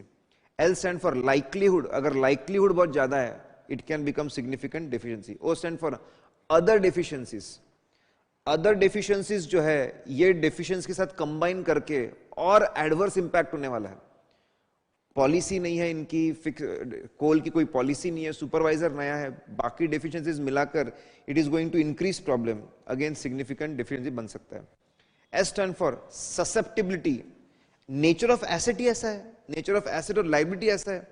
Susceptibility of misstatement is high, susceptibility to loss of fraud, ठीक है, susceptibility to loss due to fraud है तो वो भी सिग्निफिकेंट डेफिशिएंसी बनता है। S again stand for subjectivity involve है, changes from person to person, कौन सही है कौन गलत है निकालना बहुत मुश्किल है, कॉम्प्लेक्स है, again it become significant deficiency. Financial reporting की डेफिशिएंसी सिग्निफिकेंट डेफिशिएंसी बन सकती है, ठीक है। साल के शुरुआत में हमने देखा कि सब रिलेटेड पार्टी के अप्रूवल्स नहीं है, रिलेटेड पार्टी अगर if deficiency is related to related party significant deficiency. If deficiency is related to transactions which are outside normal course of business, outside normal course of business मतलब जो generally नहीं होते, ऐसे transactions के लिए कोई system ही नहीं है, it can become significant deficiency. साल के दौरान फ्रॉड्स और एरर्स के लिए आपको फ्रॉड एरर्स पकड़ने के लिए सिस्टम नहीं है, it can become significant deficiency. साल के दौरान सिग्निफिकेंट अकाउंटिंग पॉलिसी सिलेक्ट और इंप्लीमेंट करने के लिए लोग नहीं है, it can become significant deficiency. साल के एंड में financial reporting period and transactions के लिए आपके पास में सिस्टम नहीं है, it can become significant deficiency. और मॉनिटरिंग ऑफ आखिरी में मॉनिटर ऑफ कंट्रोल्स नहीं है आपके पास में, it can become significant deficiency. 1 2 3 start. ऐसे 299 देखा हम लोगों ने, ऐसे 299 में इनका कहना है कि सभी जॉइंट ऑडिटर्स ने मिलकर सबसे पहले एक कॉमन एंगेजमेंट लेटर लेना चाहिए अपने क्लाइंट से, ठीक है, ताकि समझ में आ जाए कि ओवरऑल क्लाइंट की क्या जिम्मेदारी है, ओवरऑल जॉइंट ऑडिटर्स की क्या जिम्मेदारी है। कॉमन एंगेजमेंट लेटर लेने के बाद सभी जॉइंट ऑडिटर्स के जो एंगेजमेंट पार्टनर्स है, सीनियर मेंबर्स है, उन्हें सबने मिलकर जॉइंट ऑडिट स्ट्रेटेजी और जॉइंट ऑडिट प्लान को बनाना चाहिए। बनाते वक्त इनका जो पुराना एक्सपीरियंस है, सिमिलर असाइनमेंट सेम इंडस्ट्री में इसी क्लाइंट पे, उसका यूज करना चाहिए। प्रिलिमिनरी एंगेजमेंट एक्टिविटीज से जो आपको नॉलेज मिला वो यूज करना चाहिए। सबसे पहले आपने तय करना चाहिए डिवीजन ऑफ वर्क क्या होना चाहिए, पूरा वो चार्ट आपके दिमाग में, डिवीजन ऑफ वर्क क्या होना चाहिए वो तय कर लीजिए। बिजनेस वाइज होना चाहिए, एरिया वाइज होना चाहिए, financial items, income expense, asset liability wise होना चाहिए। कॉमन एरियाज जो होंगे, जो आप डिवाइड नहीं कर सकते, बहुत सारा इन्वॉल्वमेंट है सबका, वो भी तय कर लो। तय करने के बाद में आगे ये तय करो nature, timing, extent of resources, कौन कितने लोगों को लाएगा, लाने के बाद में कौन सी सबसे इंपॉर्टेंट सिग्निफिकेंट फैक्टर्स कौन से होंगे जो एंगेजमेंट टीम को हमको बोलना पड़ेगा, ध्यान से फॉलो करो। टाइमलीनेस है, बजट है, मर्जर है, कौन सी इंपॉर्टेंट बातें हैं वो समझा दो। रिपोर्टिंग कब कब करनी है, कितने बार रिपोर्टिंग करनी है वो भी स्ट्रेटेजी में लिख दो। तय कर लिया। वर्क अलोकेशन को डॉक्यूमेंट करो, सभी जॉइंट ऑडिटर्स की सिग्नेचर्स लो और दोष चार्ज विद गवर्नेंस को बता दो।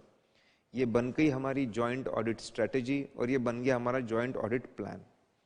अब आप एक काम करिए, सब लोग इंडिविजुअल एरिया में जाइए, जाकर के इंफॉर्मेशन कलेक्ट करके आप risk of material miss statement बताइए एक एक एरिया की, और आपस में कम्युनिकेट कर लीजिए। आपस में कम्युनिकेट करिए क्या क्या रिस्क मिली, सबको दूसरे के एरिया में रिस्की एरियाज कौन से, प्रॉब्लम्स कौन से पता होने चाहिए। फिर आप आपकी बैठ करके अपने इंडिविजुअल एरिया की स्ट्रेटेजी बना लीजिए, कॉमन एरिया की स्ट्रेटेजी बना लीजिए और टीसीडब्ल्यूजी को बता दो कॉमन एरिया की स्ट्रेटेजी। और आखिरी में उनको ये भी बता दो कि हमको क्या लगेगा आपसे रिटर्न रिप्रेजेंटेशन। पहले कॉमन ऑडिट स्ट्रेटेजी और प्लान बना, इंडिविजुअल रिस्क निकली, इंडिविजुअल प्लान निकला, डिस्कस वो भी एक्सप्लेन किया, एक में को बनाया अकेले, फिर एक में को बता दिया। कॉमन एरिया का प्लान बना, वो भी टीसीडब्ल्यू से बता दिया और उनको ये भी बोला कि हमको रिटर्न रिप्रेजेंटेशन चाहिए। फिर यहां से आगे बढ़े हम लोगों ने बोला सेपरेट रिस्पॉन्सिबिलिटी और जॉइंट रिस्पॉन्सिबिलिटी। जो जो एरियाज डिवाइडेड है उसकी सेपरेट रिस्पॉन्सिबिलिटी है, उसका रिस्क असेसमेंट सेपरेट रिस्पॉन्सिबिलिटी में आता है, उसका test of control separate responsibility में आता है, उसका nature timing extent of substantive procedure तय करना, उसको परफॉर्म करना, ये भी सेपरेट रिस्पॉन्सिबिलिटी में ही आता है। ऐसा नहीं होगा कि एक बंदे ने रिस्क असेसमेंट कर लिया दूसरा बंदा नहीं करेगा, एक बंदे ने टेस्ट ऑफ कंट्रोल कर दिया दूसरा बंदा नहीं करेगा, ऐसा नहीं चलने वाला। फिर उसके बाद में हमने देखा कि कॉमन जिम्मेदारी में कौन सा आता है, जो भी अनडिवाइडेड वर्क था वो कॉमन जिम्मेदारी में। जो अनडिवाइडेड वर्क था उसका आपने साथ में मिलकर नेचर टाइमिंग एक्सटेंट तय किया था, एक्सपर्ट को यूज करेंगे नहीं करेंगे, टेस्ट ऑफ कंट्रोल्स कैसे परफॉर्म करेंगे, सैंपलिंग कैसे करेंगे, आपने साथ में मिलकर तय किया था, वो भी जॉइंट रिस्पॉन्सिबिलिटी में जाएगा। फिर उसके बाद कभी कभी होता है अचानक अगर कोई बंदा बोलता है कि a new area is been identified या फिर ये एरिया मैं नहीं कर सकता, बाकी लोग मानते हैं, तो वो भी कॉमन रिस्पॉन्सिबिलिटी में आ सकता है। फिर तीन चीजें हमेशा कॉमन रिस्पॉन्सिबिलिटी में आएंगी। Compliance of financial statement as per law, law का कंप्लायंस है क्या, फाइनेंशियल स्टेटमेंट को लगने वाले जो लॉ का रिलेवेंट स्टैच्यूट कंप्लायंस है क्या, हमेशा जॉइंट रिस्पॉन्सिबिलिटी में। प्रेजेंटेशन डिस्क्लोजर हमेशा जॉइंट रिस्पॉन्सिबिलिटी में। और ऑडिट रिपोर्ट बराबर बनी as per law regulation as per standards and auditing, ये भी हमेशा जॉइंट रिस्पॉन्सिबिलिटी में ही जाएगा। फिर यहां से हम आगे बढ़े, हमने बोला can we rely on other joint auditor, answer is yes, we are entitled to rely, we are entitled to assume that कि उसने अपने एरिया को अच्छे से समझा होगा, अच्छे से ऑडिट परफॉर्म किया होगा as per standards on auditing, उसने अपने एरिया में risk assessment test of control सब चेकिंग बराबर की होगी as per standards on auditing. इतना ही नहीं, वो हम ये अज्यूम कर सकते हैं कि वो मुझे बताएगा अगर कोई भी non compliance of financial reporting framework है, कोई भी सिग्निफिकेंट ऑब्जर्वेशन है जो मेरे लिए इंपॉर्टेंट है, मुझे कम्युनिकेट भी करेगा। हम ये अज्यूम कर सकते हैं उसने सिस्टमैटिकली काम किया as per standards on auditing, ये अज्यूम कर सकते हैं कुछ भी अगर निगेटिव मिलेगा, मेरे से रिलेटेड कुछ मिलेगा तो मुझे जरूर बताएगा, वी कैन अज्यूम दिस। हमको उसके काम के ऊपर कोई किसी तरह की चेकिंग, किसी तरह का रिव्यू, किसी तरह का टेस्ट हमको करने की जरूरत नहीं है। ठीक है, इनफैक्ट अगर एक जॉइंट ऑडिटर ने कुछ ब्रांचेस डिवीजन को चेक किया है, हम ये अज्यूम कर लेंगे जब तक वो कुछ नहीं बताता हमको, that financial statements are as per legal compliances, they are as per applicable financial reporting framework, उसके ऊपर पूरा भरोसा करे जब तक वो कुछ निगेटिव बताता नहीं है। यहां से हम आगे गए और हम लोगों ने बात की रिपोर्टिंग की। आखिरी में सब लोग अपना अपना काम लेकर आएंगे, डिस्कस करेंगे, डिस्कस करने के बाद कंक्लूजन बनाएंगे। अगर if they agree with each other तो एक कॉमन ऑडिट रिपोर्ट बनेगी, जॉइंट ऑडिटर्स की एक कॉमन ऑडिट रिपोर्ट बनेगी, उसमें सबकी सिग्नेचर होगी। अगर वो लोग डिसअग्री करते हैं then they are not bound by majority rule, उनको मेजोरिटी रूल से नहीं चलना। जो लोग एक साथ सोच रहे हैं वो कंबाइंड ऑडिट रिपोर्ट बनाएगा, जो अलग बंदा सोच रहा है वो सेपरेट ऑडिट रिपोर्ट बनाएगा। दोनों में एक में का रेफरेंस होगा। कंबाइंड ऑडिट रिपोर्ट में हम रेफर करेंगे कि और एक रिपोर्ट है सेपरेट ऑडिट रिपोर्ट, वो पढ़ना चाहिए। सेपरेट ऑडिट रिपोर्ट में लिखेंगे कि और एक रिपोर्ट है कंबाइंड रिपोर्ट, वो पढ़ना चाहिए। उसके लिए आप ओएमपी डालेंगे एज पर SA 706। बंद कर देंगे। SA 300 planning and audit of financial statements. Current audit engagement के शुरू में ही हमें प्रिलिमिनरी इंगेजमेंट एक्टिविटीज़ को परफॉर्म कर लेना चाहिए, जिससे कि हमें वो इवेंट्स और सर्कमस्टेंसेस आइडेंटिफाई हो जाएंगे जो कि हमारे प्लानिंग और परफॉर्मेंस ऑफ ऑडिट इंगेजमेंट को एडवर्सली इफ़ेक्ट कर सकते हैं। अब देखते हैं प्रिलिमिनरी इंगेजमेंट एक्टिविटीज़ कौन कौन सी होती है। ये 3 तरीके की होती है। इसमें 3 स्टेप होते हैं। मतलब पहला, रिलेशनशिप कंटिन्यू रखना है क्या? अगर कंटिन्यू रहना है तो क्या इंडिपेंडेंट रह पाएंगे? सब ठीक है तो टर्म समझ लेते हैं। अब इसको इंग्लिश में देखते हैं। Performing procedures regarding the continuance of client relationship, evaluating compliance with ethical requirements including independence, establishing an understanding of terms of engagement।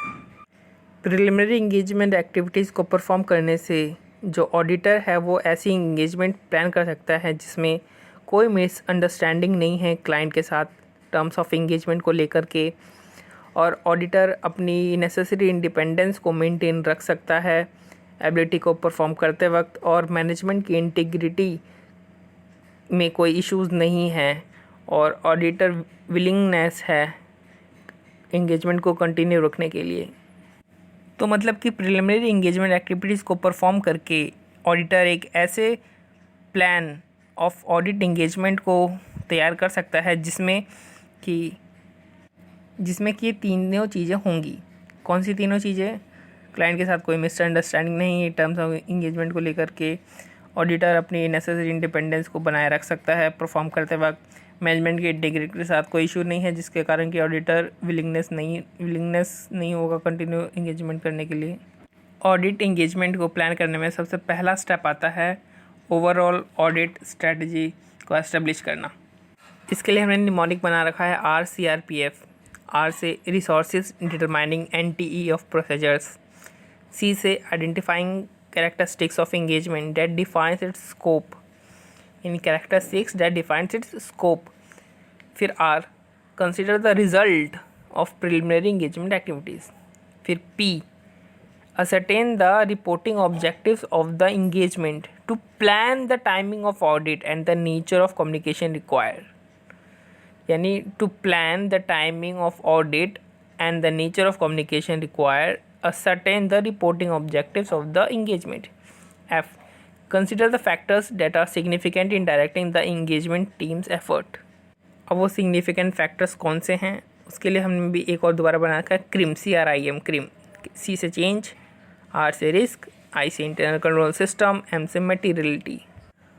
अब हम ऑडिट प्लान को डेवलप करेंगे। तो an audit plan includes a description of NT of RAP, NTE of FAP at a session level, OAP to comply with SCs यानी CAR, NTE of risk assessment procedure, NT of planned audit procedures at a session level, other audit procedure to comply with SCs। जो हमारा audit plan होता है वो overall audit strategy से ज़्यादा detail में होता है। ऑडिट प्लान में क्या होता है? NTE of audit procedures. अब इन प्रोसीजर्स को प्लान करने में के लिए पूरा ये takes the planning for this audit procedures takes place over the course of the audit as the audit plan for the engagement develops. So update and change overall audit strategy and plan during audit, plan NTE of direction and supervision of team members and review their work. Initial audit engagement में हमें additional considerations का ध्यान रखना पड़ता है। इसके लिए हमने स्टोरी बना रखी है। ये सिर्फ इनिशियल ऑडिट इंगेजमेंट पे लागू होती है। तो इनिशियल ऑडिट इंगेजमेंट के एक्सेप्टेंस प्रोसीजर में यानी उसको एक्सेप्ट करते वक्त हमें ओपनिंग बैलेंसेस के एविडेंस का एक मेजर इशू मिला, तो हमने उसे TCWG और मैनेजमेंट के साथ डिस्कस किया, लेकिन हमें सेटिस्फैक्शन नहीं मिली। इसलिए हमने क्लाइंट से परमिशन लेकर के प्रीवियस ऑडिटर के साथ एक डिस्कशन अरेंज करवाया और उसके वर्किंग पेपर को रिव्यू किया। लेकिन उसके वर्किंग पेपर को रिव्यू करके हमें पता चला कि उसने भी फर्म की किसी भी पॉलिसी के साथ कंप्लाई नहीं किया हुआ है। हमें कैसे पता चला? क्योंकि उसके पास भी ओपनिंग बैलेंसेस के एविडेंस नहीं थे। अब हम बात करेंगे चेंजेस टू प्लानिंग डिसीजंस में। मतलब कि हमने जो प्लान करते वक्त जो डिसीजन लिए थे उनमें चेंज कब कब होगा। वैसे तो ऑडिटर को हमेशा अपना ऑडिट स्ट्रेटजी और जो ऑडिट प्लान है वो अपडेट और चेंज करते रहना चाहिए, जैसे जैसे कि उसकी नेसेसरी ज़रूरत पड़ती है आगे during the course of audit में। तो हमारे पास कुछ 4 ऐसे फैक्टर्स हैं जो कि जिनके कारण ओवरऑल ऑडिट स्ट्रेटजी और ऑडिट प्लान में ओवरऑल ऑडिट स्ट्रेटजी और ऑडिट प्लान को मॉडिफाई करना पड़ सकता है। पहला, चेंज इन कंडीशंस। दूसरा, रिजल्ट ऑफ अनएक्सपेक्टेड इवेंट्स। तीसरा, audit evidence obtained from the results of the audit procedures, यानी जो ऑडिट एविडेंस मिला उसके चक्कर में भी हमको मॉडिफाई करना पड़ सकता है। और revised consideration of assessed risk, और जो असेस्ड रिस्क है उसको हम जब रिवाइज करेंगे और उसमें हमें कुछ मिलता है, उसकी रिवीजन होती है असेस्ड रिस्क की, तो उस हिसाब से हमें ऑडिट प्रोसीजर का NTE चेंज करना पड़ सकता है। तो इसके लिए हमने निमोनिक बना रखा है ऊकर, ऊबर के कंपटीशन में ऊकर। ऑडिट प्रोग्राम के एडवांटेजेस क्या क्या हैं, तो इसके लिए हमने सीक्वेंस वाइज अरेंज कर रखा है। सबसे पहला सिलेक्शन ऑफ असिस्टेंट, फिर उसके ऊपर रिस्पॉन्सिबिलिटी फिक्सेशन, फिर उसको रेडी चेकलिस्ट देते हैं, उसको एक इंस्ट्रक्शन, स्टाफ को इंस्ट्रक्शन भी देते हैं कि नो इग्नोरेंस और ओवरलुकिंग। देन वो काम करता है तो हम उसके ऊपर सुपरविज़न रखते हैं। सुपरविज़न किसके ऊपर रखते हैं? Progress of the work done, कि वो टाइमली कंप्लीशन हो जाए। और बेसिस ऑफ रिपोर्टिंग, जो उनका वर्किंग पेपर है वो सब वो बेसिस ऑफ रिपोर्टिंग बनेगा। और फ्यूचर ऑडिट के लिए भी ये काम आएगा, ये सब वर्किंग पेपर प्लान बनाने सब, और ऑडिटर के लिए भी सेफ गार्ड होगा। तो सिलेक्शन ऑफ असिस्टेंट में helps selecting assistant as per their capability. Responsibility fixation clearly sets out as who is required to do a particular work. Ready checklist provides a ready checklist of all the procedures and techniques to be adopted. Instruction for a staff contains instructions to be done. No ignorance or overlooking. Due to properly written program, there is no chance of forgetting overlooking some important matters. Supervision. Work by assistants can be easily supervised by referring the program. Progress of work done, it can be determined on the basis of entries on program. Timely completion, time to time compliance with program is checked. Basis for reporting. Program easily sets out procedure, evidence, conclusion chain to enable the auditor to express opinion. Future audits. It serves as a guide for audit to be carried out in later years. Safeguard for auditor. In case auditor faces case of negligence, he can defend himself by showing it. Limitations of audit program. Audit program की limitation ये है कि ये बहुत ही ज़्यादा slim होता है, तो इसका हमने निमोनिक बना रखा है मिस्टर स्लिम। एम से मैकेनिकल अप्रोच, यानी कि without understanding the whole concept. R से कुछ नहीं, एस से shelter for inefficient assistant. Assistant think that it contains exhaustive matter, इससे बाहर कुछ है ही नहीं, ये एग्जॉस्टिव मैटर्स की लिस्ट है, but they don't even think of any unusual matter which is not listed in program, even if it's present can change the audit programme. Slim में एस हो गया। एल से lack of initiative. Hard and fast program hurts initiative and judgement skills of hard working assistants. तो hard and fast program hurt करता है hard working assistant को। I से inflexibility, not able to change as per specific requirements.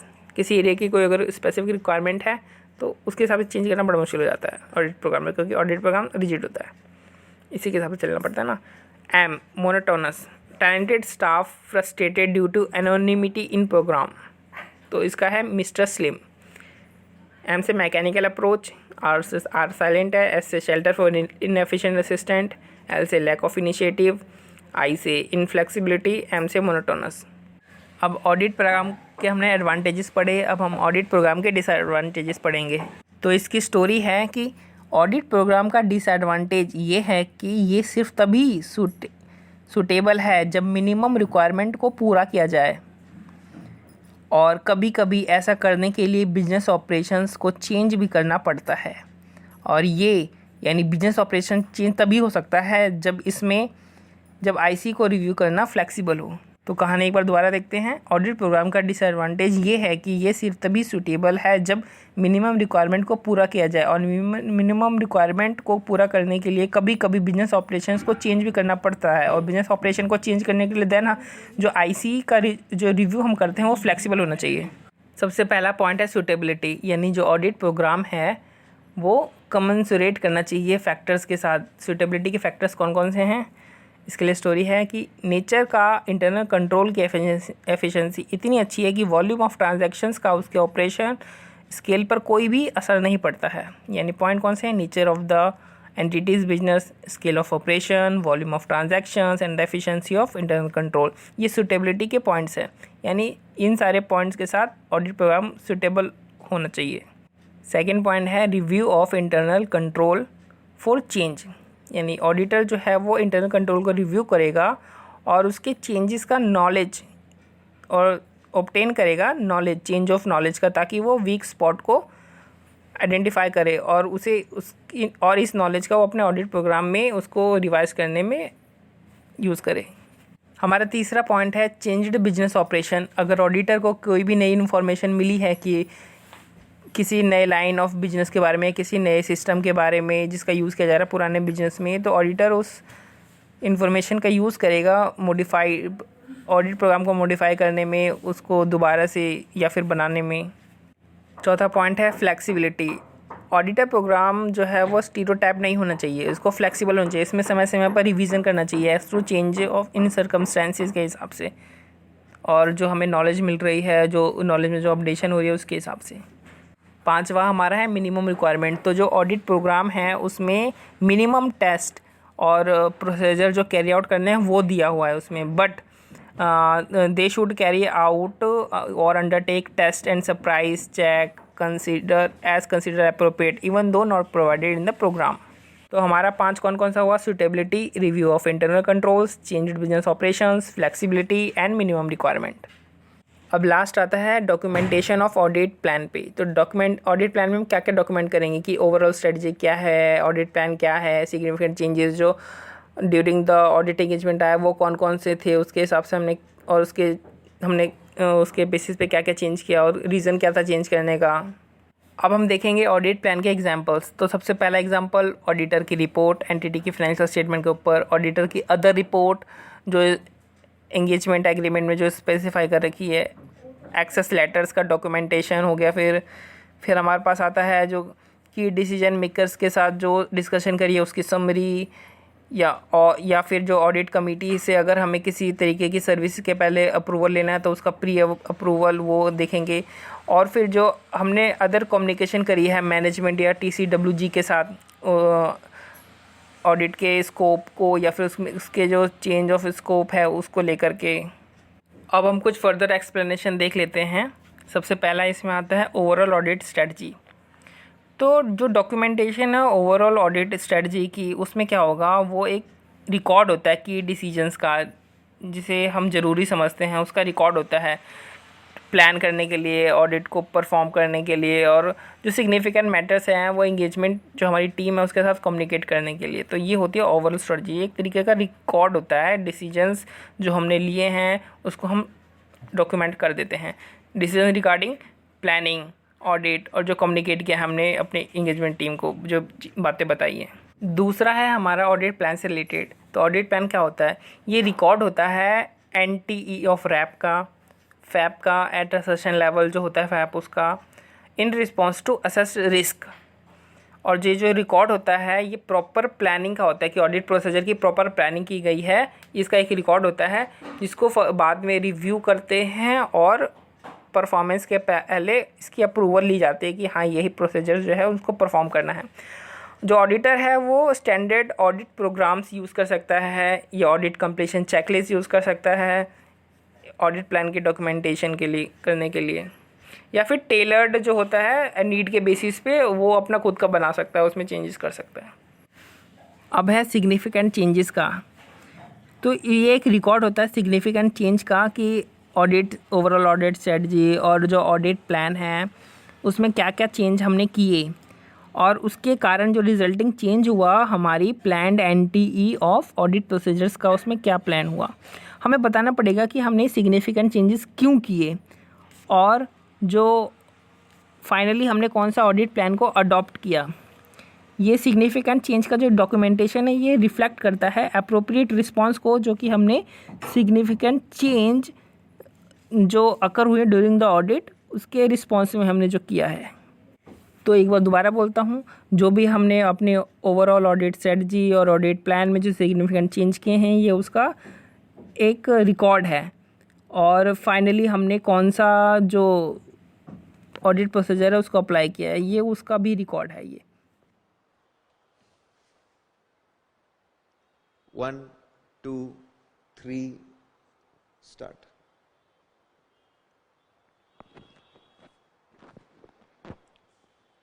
बहुत ही simple straight for standard, ऐसे 320। सबसे पहले हमने देखा what do mean by materiality. कोई भी मिसस्टेटमेंट को मटेरियल बोला जाता है अगर उस मिसस्टेटमेंट की वजह से economic decision of user of financial statement बदल जाए। वो क्वांटिटी पे भी डिपेंड करता है और क्वालिटी पे भी डिपेंड करता है। उसका इम्पैक्ट क्या होने वाला है, क्या प्रॉफिट से कंपनी लॉस में चले जाएगी, नॉन कंप्लायंस ऑफ लॉ हो जाएगा, ठीक है, यूजर पे इंपैक्ट पड़ेगा, उस पर भी डिपेंड करता है। फिर हमने देखा मटेरियलिटी को कंप्यूट करने का तरीका क्या होता है। तो बहुत सिंपल तरीका है, benchmarking process. Step number 1, ठीक है, आप बेस सिलेक्ट करो, बेंचमार्क सिलेक्ट करो। तो बेंचमार्क कैसे सिलेक्ट करना, उसका शॉर्टकट था apple love.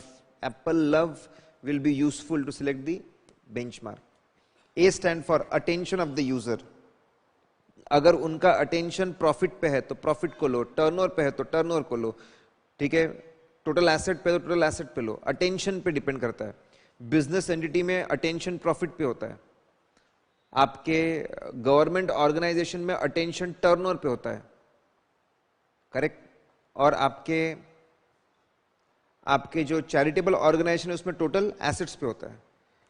Then L stand for life cycle. जो लाइफ साइकिल है, ठीक है, life cycle of the entity पे डिपेंड करता है, इनिशियली टर्नओवर और बाद में प्रॉफिट।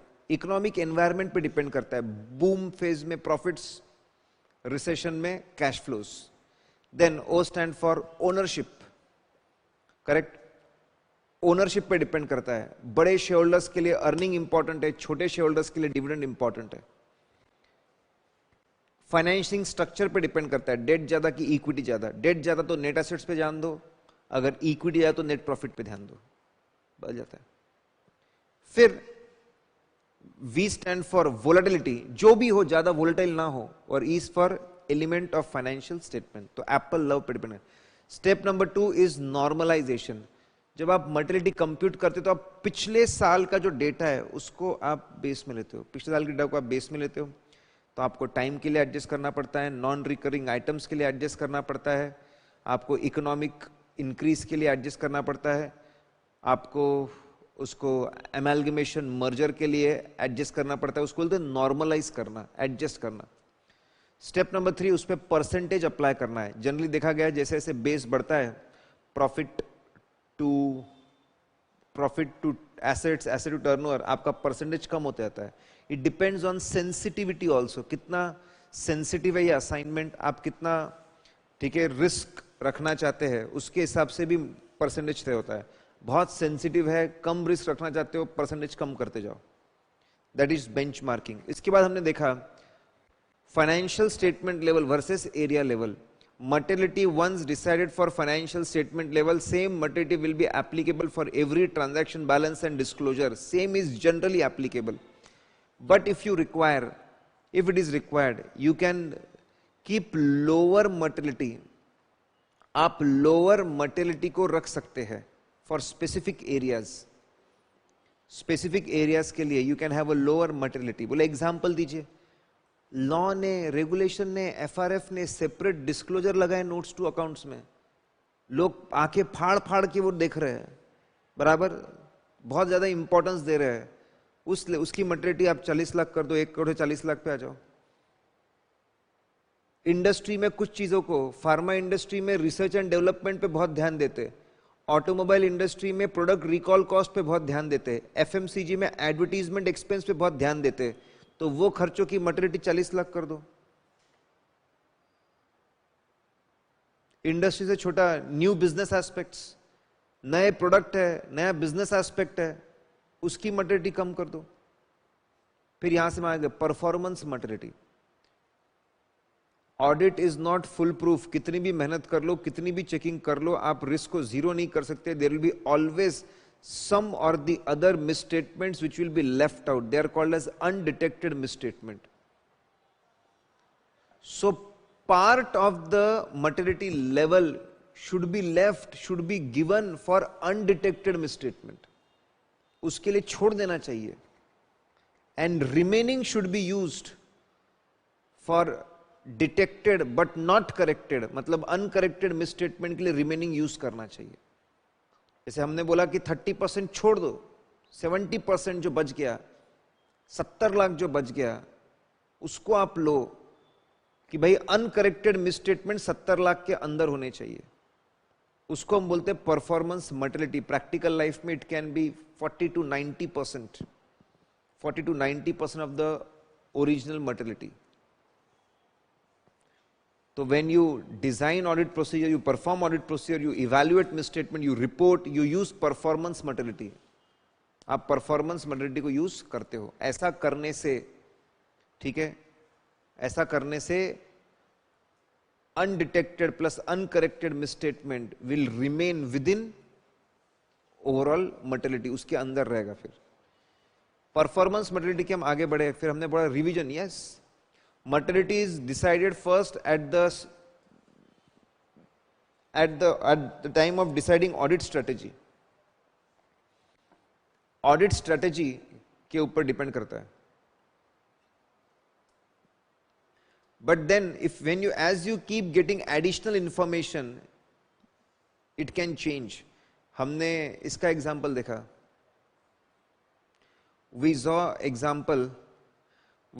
example of पिज़्ज़ा हट, ठीक है, पिज़्ज़ा हट में, सॉरी डोमिनोज, हमने डोमिनोज का एग्जाम्पल देखा कि वहां पे कैसे एक बिजनेस डिसकंटिन्यू हो रहा था, लोगों को उसमें इंटरेस्ट नहीं है, इसलिए हमने उसको निकाल दिया, हमारा बेस ही बदल गया।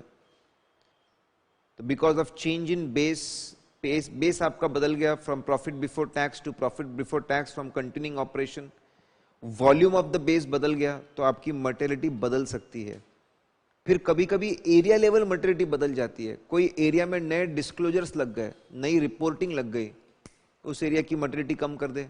नए बिजनेस शुरू हो गया, उस लेवल की, उस एरिया की मटेरियलिटी कम कर दो। That is revision of materiality. क्या डॉक्यूमेंट करना है आखिरी में? आपकी फाइनेंशियल स्टेटमेंट लेवल मटेरियलिटी क्या थी, transaction balance disclosure level materiality क्या थी, परफॉर्मेंस मटेरियलिटी आपकी क्या थी, और उसके revision. Performance materiality financial statement level पे भी होती है और परफॉर्मेंस मटेरियलिटी एरिया लेवल पे भी होती है। ऐसे 330 the auditor response to assessed risk. Risk दो तरीके के होते हैं, एक फाइनेंशियल स्टेटमेंट लेवल और एक दूसरा assertion level. Financial statement level का जो रिस्क होगा उसको एड्रेस करने के लिए हमने एक ओवरऑल रिस्पॉन्स की कहानी बना रखी है। फैप के सिलेक्शन में अनप्रेडिक्टेबिलिटी जैसे एडिशनल एलिमेंट्स को इनकॉर्पोरेट करना ऑडिट प्रोसीजर के एनटीई में जनरल चेंजेस करने जैसा ही है। इसमें भी हम ज़्यादा से ज़्यादा एक्सपीरियंस स्टाफ यानी एक्सपर्ट को असाइन करते हैं, उनको ज़्यादा से ज़्यादा सुपरवाइज करते हैं ताकि वो प्रोफेशनल स्केप्टिसिज्म को मेंटेन कर पाएँ। अब हम टेस्ट ऑफ कंट्रोल की बात करते हैं जो कि असर्शन लेवल रिस्क के लिए बनाया गया है। टेस्ट ऑफ कंट्रोल, तो टेस्ट ऑफ कंट्रोल में हम दो तरीके के ऑडिट एविडेंस को कलेक्ट करते हैं। सबसे पहला ऑडिट एविडेंस होता है कि जो कंट्रोल्स हैं, accounting and internal control system है, वो अच्छे से डिज़ाइन हुए हैं या नहीं, और वो साल भर through out the period operate कर रहे हैं या नहीं। अब इंटरनल कंट्रोल सिस्टम तो बहुत सारे होते हैं, तो हमें कौन सा कंट्रोल सिस्टम चेक करना चाहिए, हमें वो, अब इसके लिए हमारे पास दो चीज़ें हैं। When auditor relies on control for assessment of risk of material misstatement at assertion levels, एक हमें उस कंट्रोल को देखना चाहिए। और when substantive procedures alone fail at assertion level to provide sufficient appropriate audit evidence, यानी जब रिस्क ऑफ मटेरियल मिसस्टेटमेंट के लिए ऑडिटर कंट्रोल के ऊपर रिलाई करता है तब, और जब सब्सटेंटिव प्रोसीजर्स अलोन फेल हो जाते हैं, तब हमें उसमें टेस्ट ऑफ कंट्रोल को भी ऐड करना पड़ेगा। अब हम आ गए हैं nature of test of controls पर, मतलब कि कौन की कंट्रोल्स में हमें क्या क्या चेक करना है। सबसे पहले हमने ऊपर देखा कि कौन से कंट्रोल्स चेक करने हैं, अब हम देखेंगे कि कंट्रोल्स में हमें क्या क्या चेक करना है। तो इसमें है by whom, how the controls were applied and consistency with which they were applied and if it depends on other control, तो हम उसको भी देखेंगे।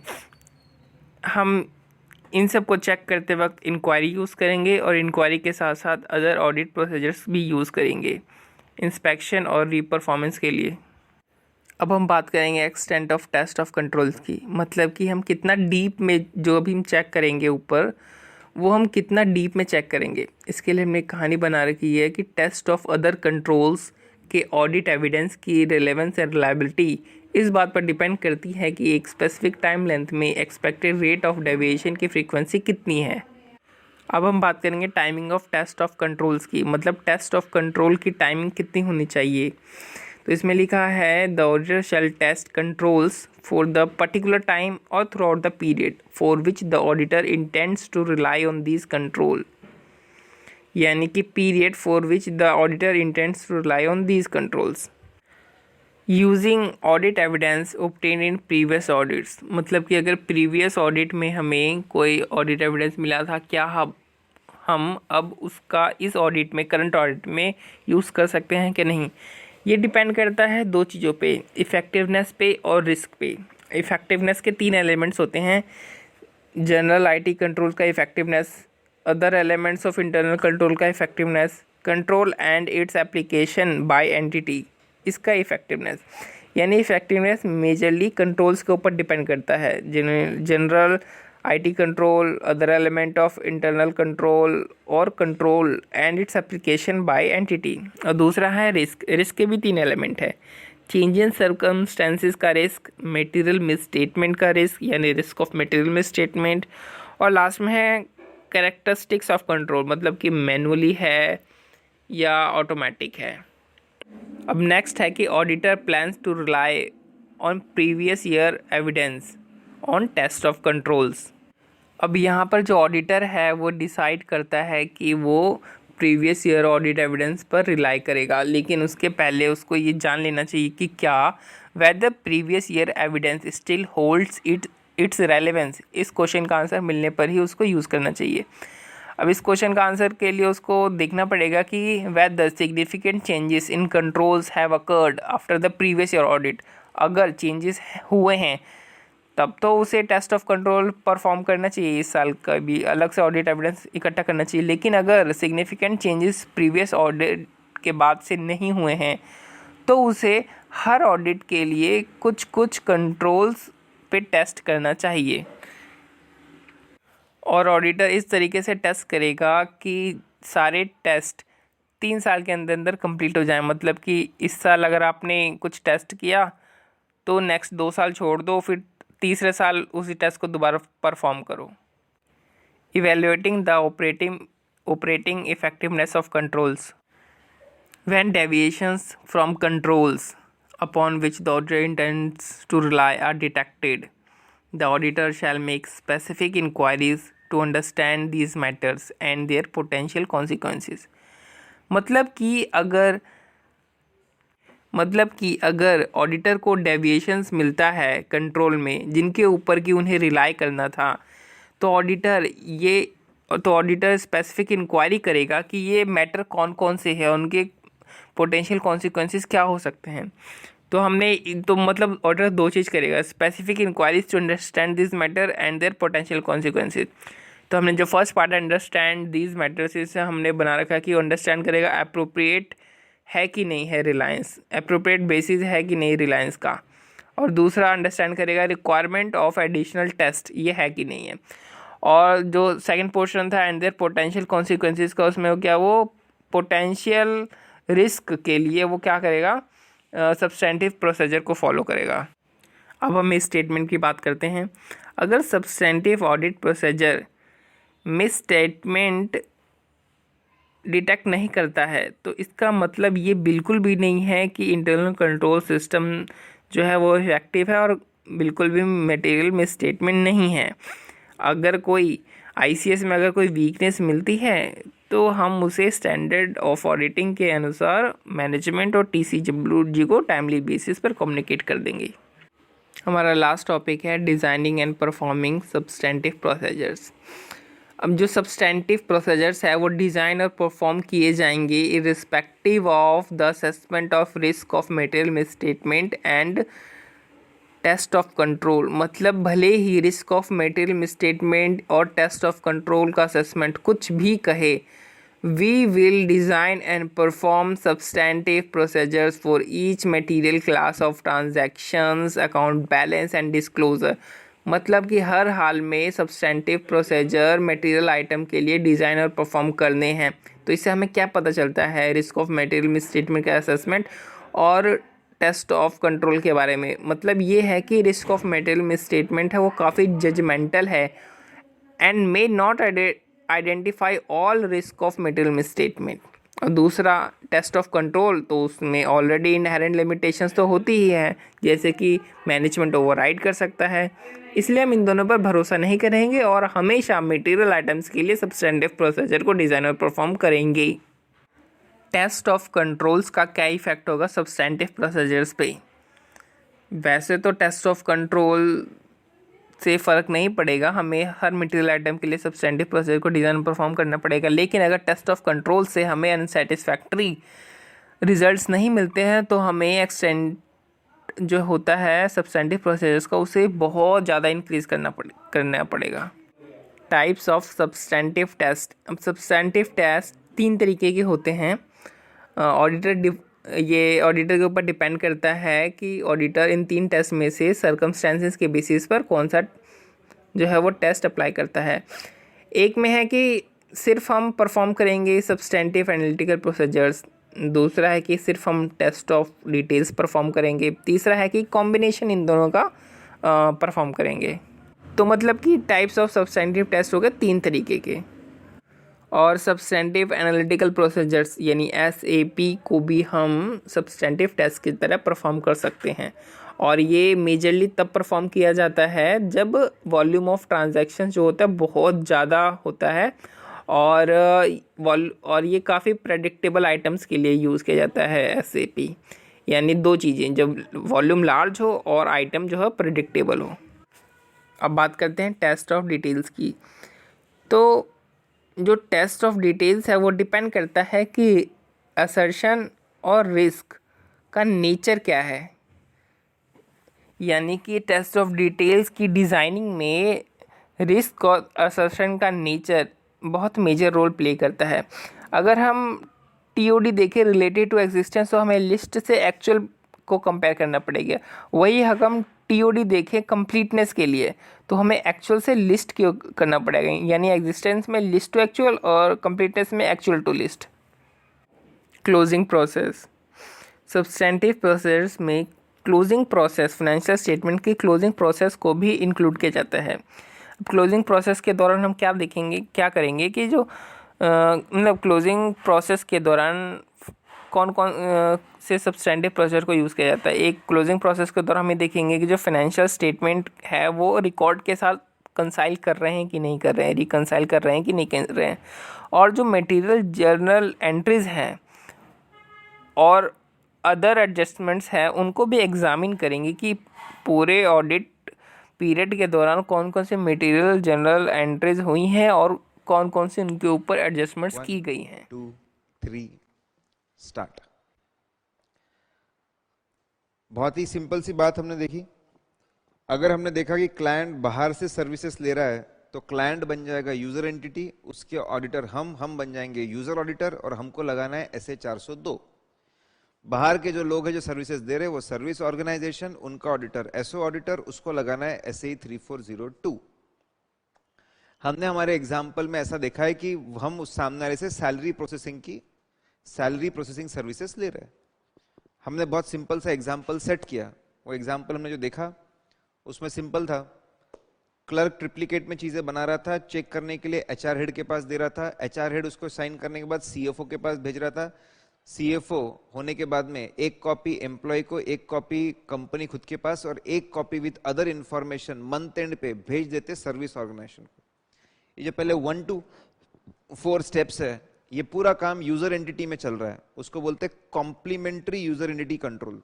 यूजर एंटिटी के वो कंट्रोल जो सर्विस ऑर्गेनाइजेशन को सपोर्ट कर रहे हैं उसको कॉम्प्लीमेंट्री यूजर एंटिटी कंट्रोल हम लोग बोलते हैं। फिर हम लोग गए, ठीक है, आपके सर्विस ऑर्गेनाइजेशन पे। तो वहां पे नरेश है, वो लेटर्स लिख रहा है और कंफर्म कर रहा है क्लर्क से, नरेश। फिर महेश उसको इलेक्ट्रॉनिक फॉर्म में कन्वर्ट कर रहा है, जिग्नेश उसको अपलोड करके प्रोसेस कर रहा है, गणेश उसको फाइनल रिपोर्ट को स्टडी कर रहा है, फिर ईमेल कर रहा है। जो स्टेप्स है 5 से 9, they are internal control procedures at service organisation, internal control system में एट सर्विस ऑर्गेनाइजेशन। फिर जो भी प्रोसेसिंग करके आती है, हमारे जो यूजर एंटिटी है उसको चेक करते एक बार अच्छे से और फिर उसको एक्सेप्ट करते। आउटसोर्सिंग में रिस्क है, उस रिस्क को कॉम्पनसेट करने के लिए जो आपने कंट्रोल लगाया उसको बोलते हैं relevant controls at user entity. पहला क्वेश्चन हमने डिस्कस किया, जब भी आप ऑडिट पे जाओ और आप देखो आउटसोर्सिंग हुई है, बाहर से सर्विसेज ली है, तो आपने what information you should collect and what understanding you should obtain, इसको रिस्क असेसमेंट प्रोसीजर भी बोलते हैं। बोले क्या जानकारी आपने इकट्ठा करनी चाहिए, तो बोले आसान है। बोले जब आप कंपनी को समझ रहे हो, when you are understanding entity and its environment, ऐसे 315 के अंदर, तो 402 के हिसाब से और अंडरस्टैंडिंग ऑब्टेन कर लो। 4 बातें सर्विसेज के बारे में सोचोगे तो मिल जाएगी, 4 बातें सर्विस ऑर्गेनाइजेशन के बारे में सोचोगे तो मिल जाएगी। आप समझो सर्विसेज का नेचर क्या है, नेचर ऑफ सर्विसेज आप समझ लो।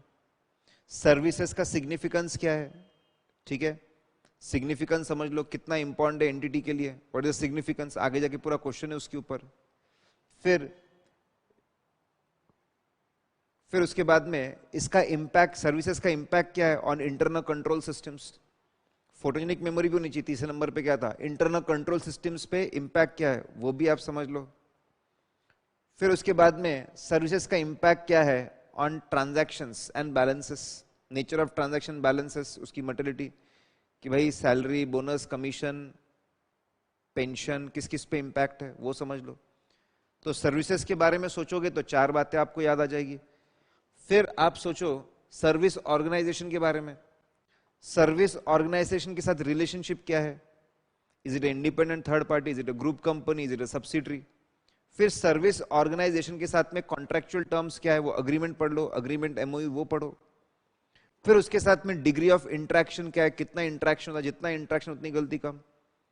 फिर हमारे सर्विस ऑर्गेनाइजेशन के ट्रांजैक्शंस के लिए हमारे रिलेवेंट कंट्रोल्स क्या है ट्रांजैक्शंस को चेक करने के लिए।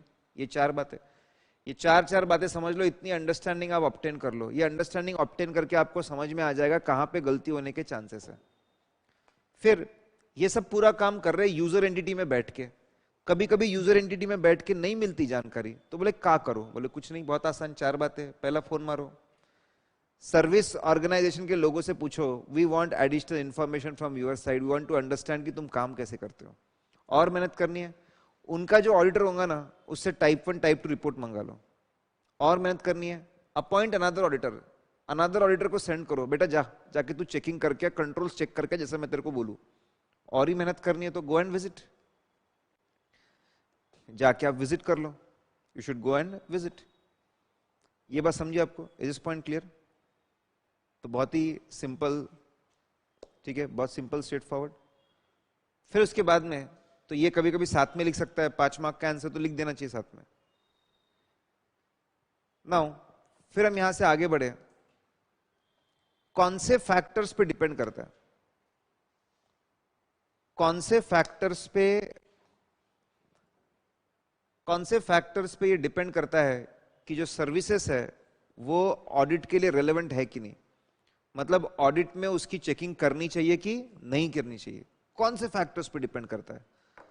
तो वहां पे शॉर्टकट है, no escape from relevant services, E for estimates.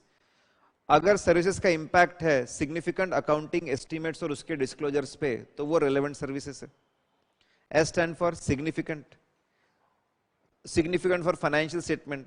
अगर उसका इंपैक्ट है ऐसे ट्रांजैक्शंस पे which are significant for financial statement, तो वो रेलेवेंट है. C stand for capturing events. अगर वो ऐसे इवेंट्स कैप्चर कर रहे हो जो सिग्निफिकेंट है फाइनेंशियल स्टेटमेंट्स के लिए, जैसे impairment, goodwill valuation, financial instrument valuation, वो रेलेवेंट है. ठीक है.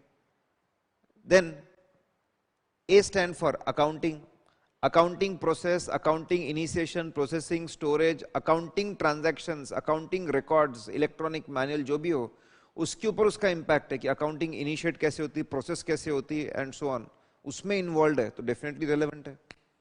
P stand for procedures. ऐसी procedure which affects the transaction processing with in the company.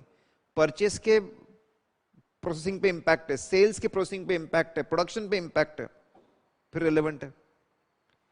Then E stand for आखिरी में entries, journal entries. Non routine, non standard journal entries जो है उनके भरोसे पास होती है, उसके ऊपर इंपैक्ट है, उनको जिम्मेदारी दी है ये एंट्रीज पास करने की, तो वो भी हमारे लिए क्या हो जाएंगे, relevant. So these are the factors which help us to identify whether the services are relevant or not. फिर यहां से आगे बढ़े, टाइप 1, टाइप 2. मैनेजमेंट को बोला, सर्विस ऑर्गेनाइजेशन के मैनेजमेंट को बोला तू एक डिस्क्रिप्शन बना इंटरनल कंट्रोल सिस्टम का, उसमें सब समझा, तू स्टेप बाय स्टेप कैसे काम करता है, उसको हम बोलेंगे description of internal control system. Description of internal control system बोलेंगे उसको. बता बोले 1 नंबर बना उसको. फिर बनाने के बाद, ठीक है, तू तेरे जो ऑडिटर है सर्विस ऑर्गेनाइजेशन एसओ ऑडिटर, उससे तू उसकी चेकिंग करवा, उसकी चेकिंग करा और हमको रिपोर्ट दे. तो जो रिपोर्ट है वो टाइप 1, टाइप 2 है. चेकिंग करते वक्त वो जो कौन सा स्टैंडर्ड यूज करेगा, एसए 3402. अगर वो फाइनेंशियल स्टेटमेंट की चेकिंग करता है तो उसको ऐसे लगता है, but this is not financial statement, this is other than financial statement, तो उसको एसएई लगेगा, एसए 3402. क्या लिखा होता है टाइप 2 रिपोर्ट में, ये जो डिस्क्रिप्शन है ऑफ इंटरनल कंट्रोल सिस्टम, इसको बनाना मैनेजमेंट की जिम्मेदारी थी, हमारी जिम्मेदारी थी ये डिस्क्रिप्शन को चेक करना, हमने चेक किया एज पर एसएई 3402. एसएई 3402 के हिसाब से बोले हम लोगों ने चेकिंग की, लेकिन सब चेक किया बोले, एक चीज चेक नहीं की, कॉम्प्लीमेंट्री यूजर एंटिटी कंट्रोल, क्योंकि हमारे यहाँ पे नहीं होते बोले वो. और बोले 3 चीजों पे ओपिनियन दे रहे हम लोग, we are giving opinion on 3 things. Opinion number 1, पहला ओपिनियन, बोले पहला opinion, description of internal control is fair, एकदम सच्चा है, रिलायबल है, जैसा लिखा है वैसे ही होता है. देन इट इज सूटेबल, इस तरह की प्रोसेसिंग के लिए इस तरह का सिस्टम ही होना चाहिए, इट इज सूटेबल, परफेक्ट, बोले ये भी बहुत बढ़िया है. और तीसरा, it is operating effectively through out the year, through out the 12 months, 10 month, 9 month, जितना एकदम सही चल रहा था, it is operating effectively. Correct. अब ऑपरेटिंग इफेक्टिवली है. फिर टाइप 1 में क्या होता है, टाइप 1 में एक चीज कम होती है, ऑपरेटिंग इफेक्टिवनेस की बात नहीं होती, इसलिए टाइप 1 को at a point of time report बोलते हो, टाइप 2 को टाइम पीरियड रिपोर्ट बोलते हैं. ठीक है, पूरा समय वो कवर करता है.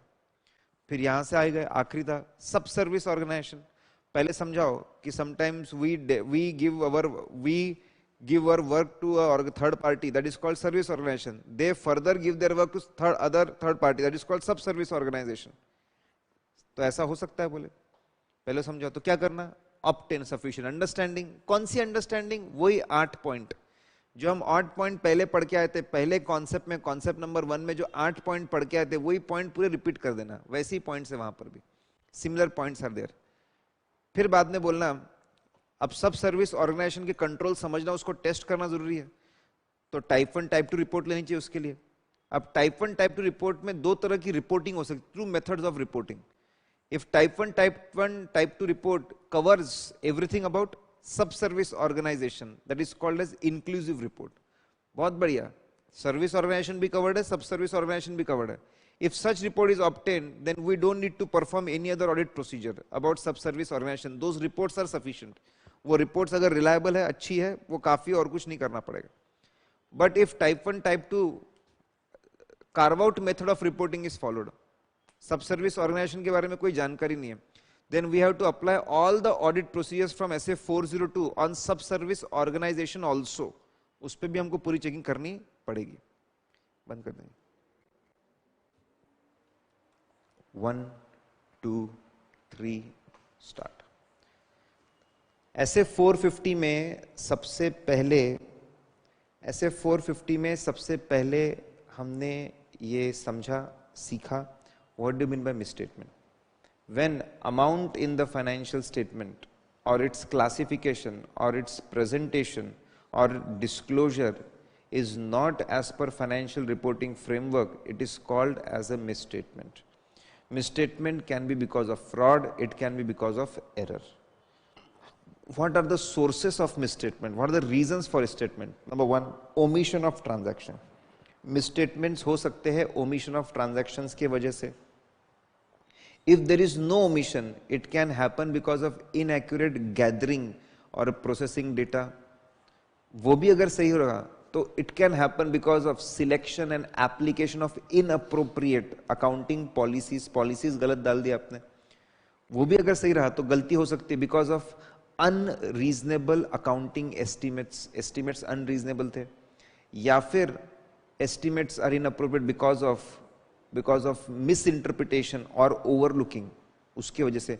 These are the sources or reasons of misstatements. फिर हमने पढ़ा कि misstatement मिला तो क्या करना.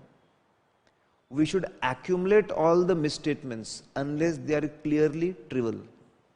सारे misstatements आप जमा कर लो जब तक वो clearly trivial नहीं है, clearly छोटे नहीं है. Accumulate all the misstatements. ठीक है, accumulate कर लिया आपने. Accumulate करने के बाद में, ठीक है, then you think whether any change in audit strategy or audit plan is required. Evaluation test, whether any change in evaluation of test of control, whether risk of material misstatement, किसी area के risk को बढ़ाना कम करने की जरूरत है क्या, audit procedure बदलने की जरूरत है क्या. देन फिर क्या करेंगे. अब हो गया, आप सेटल हो गए लाइफ में. Communicate misstatements to the management on timely basis and ask for rectification. If they rectify, अगर वो रेक्टिफिकेशन करते हैं, if they rectify, go and check whether rectification is appropriate. If they refuse, if management refuse, then go and understand the reasons why they have refused. क्यों उन्होंने मना किया misstatements को बदलने के लिए, उनके reason देखो, is it justified or not. Now, step number 6, reassess the materiality level. Materiality level को आप reassess करो एक बार. After getting all this knowledge and information about the misstatements, reassess करो, क्योंकि अगर risk बढ़ जाती है तो उसका impact materiality level पर भी आता है. ठीक है, materiality level पे उसका impact ले लो. Now you determine whether the misstatements are material or immaterial on individual basis and aggregate basis. When you are aggregating na, consider uncorrected misstatements of prior period also. उसको भी आप consider करो कि भाई उसको मिलाकर materiality limit cross हो रहा है क्या. Then you go to TCWG. For all the material misstatement you ask for rectification, कि भाई साहब rectification करना है. Correct. And for immaterial misstatement, you ask for written representation. If they do it, very good. If they don't do it, consider effect on the opinion. ठीक है, as per SA 705.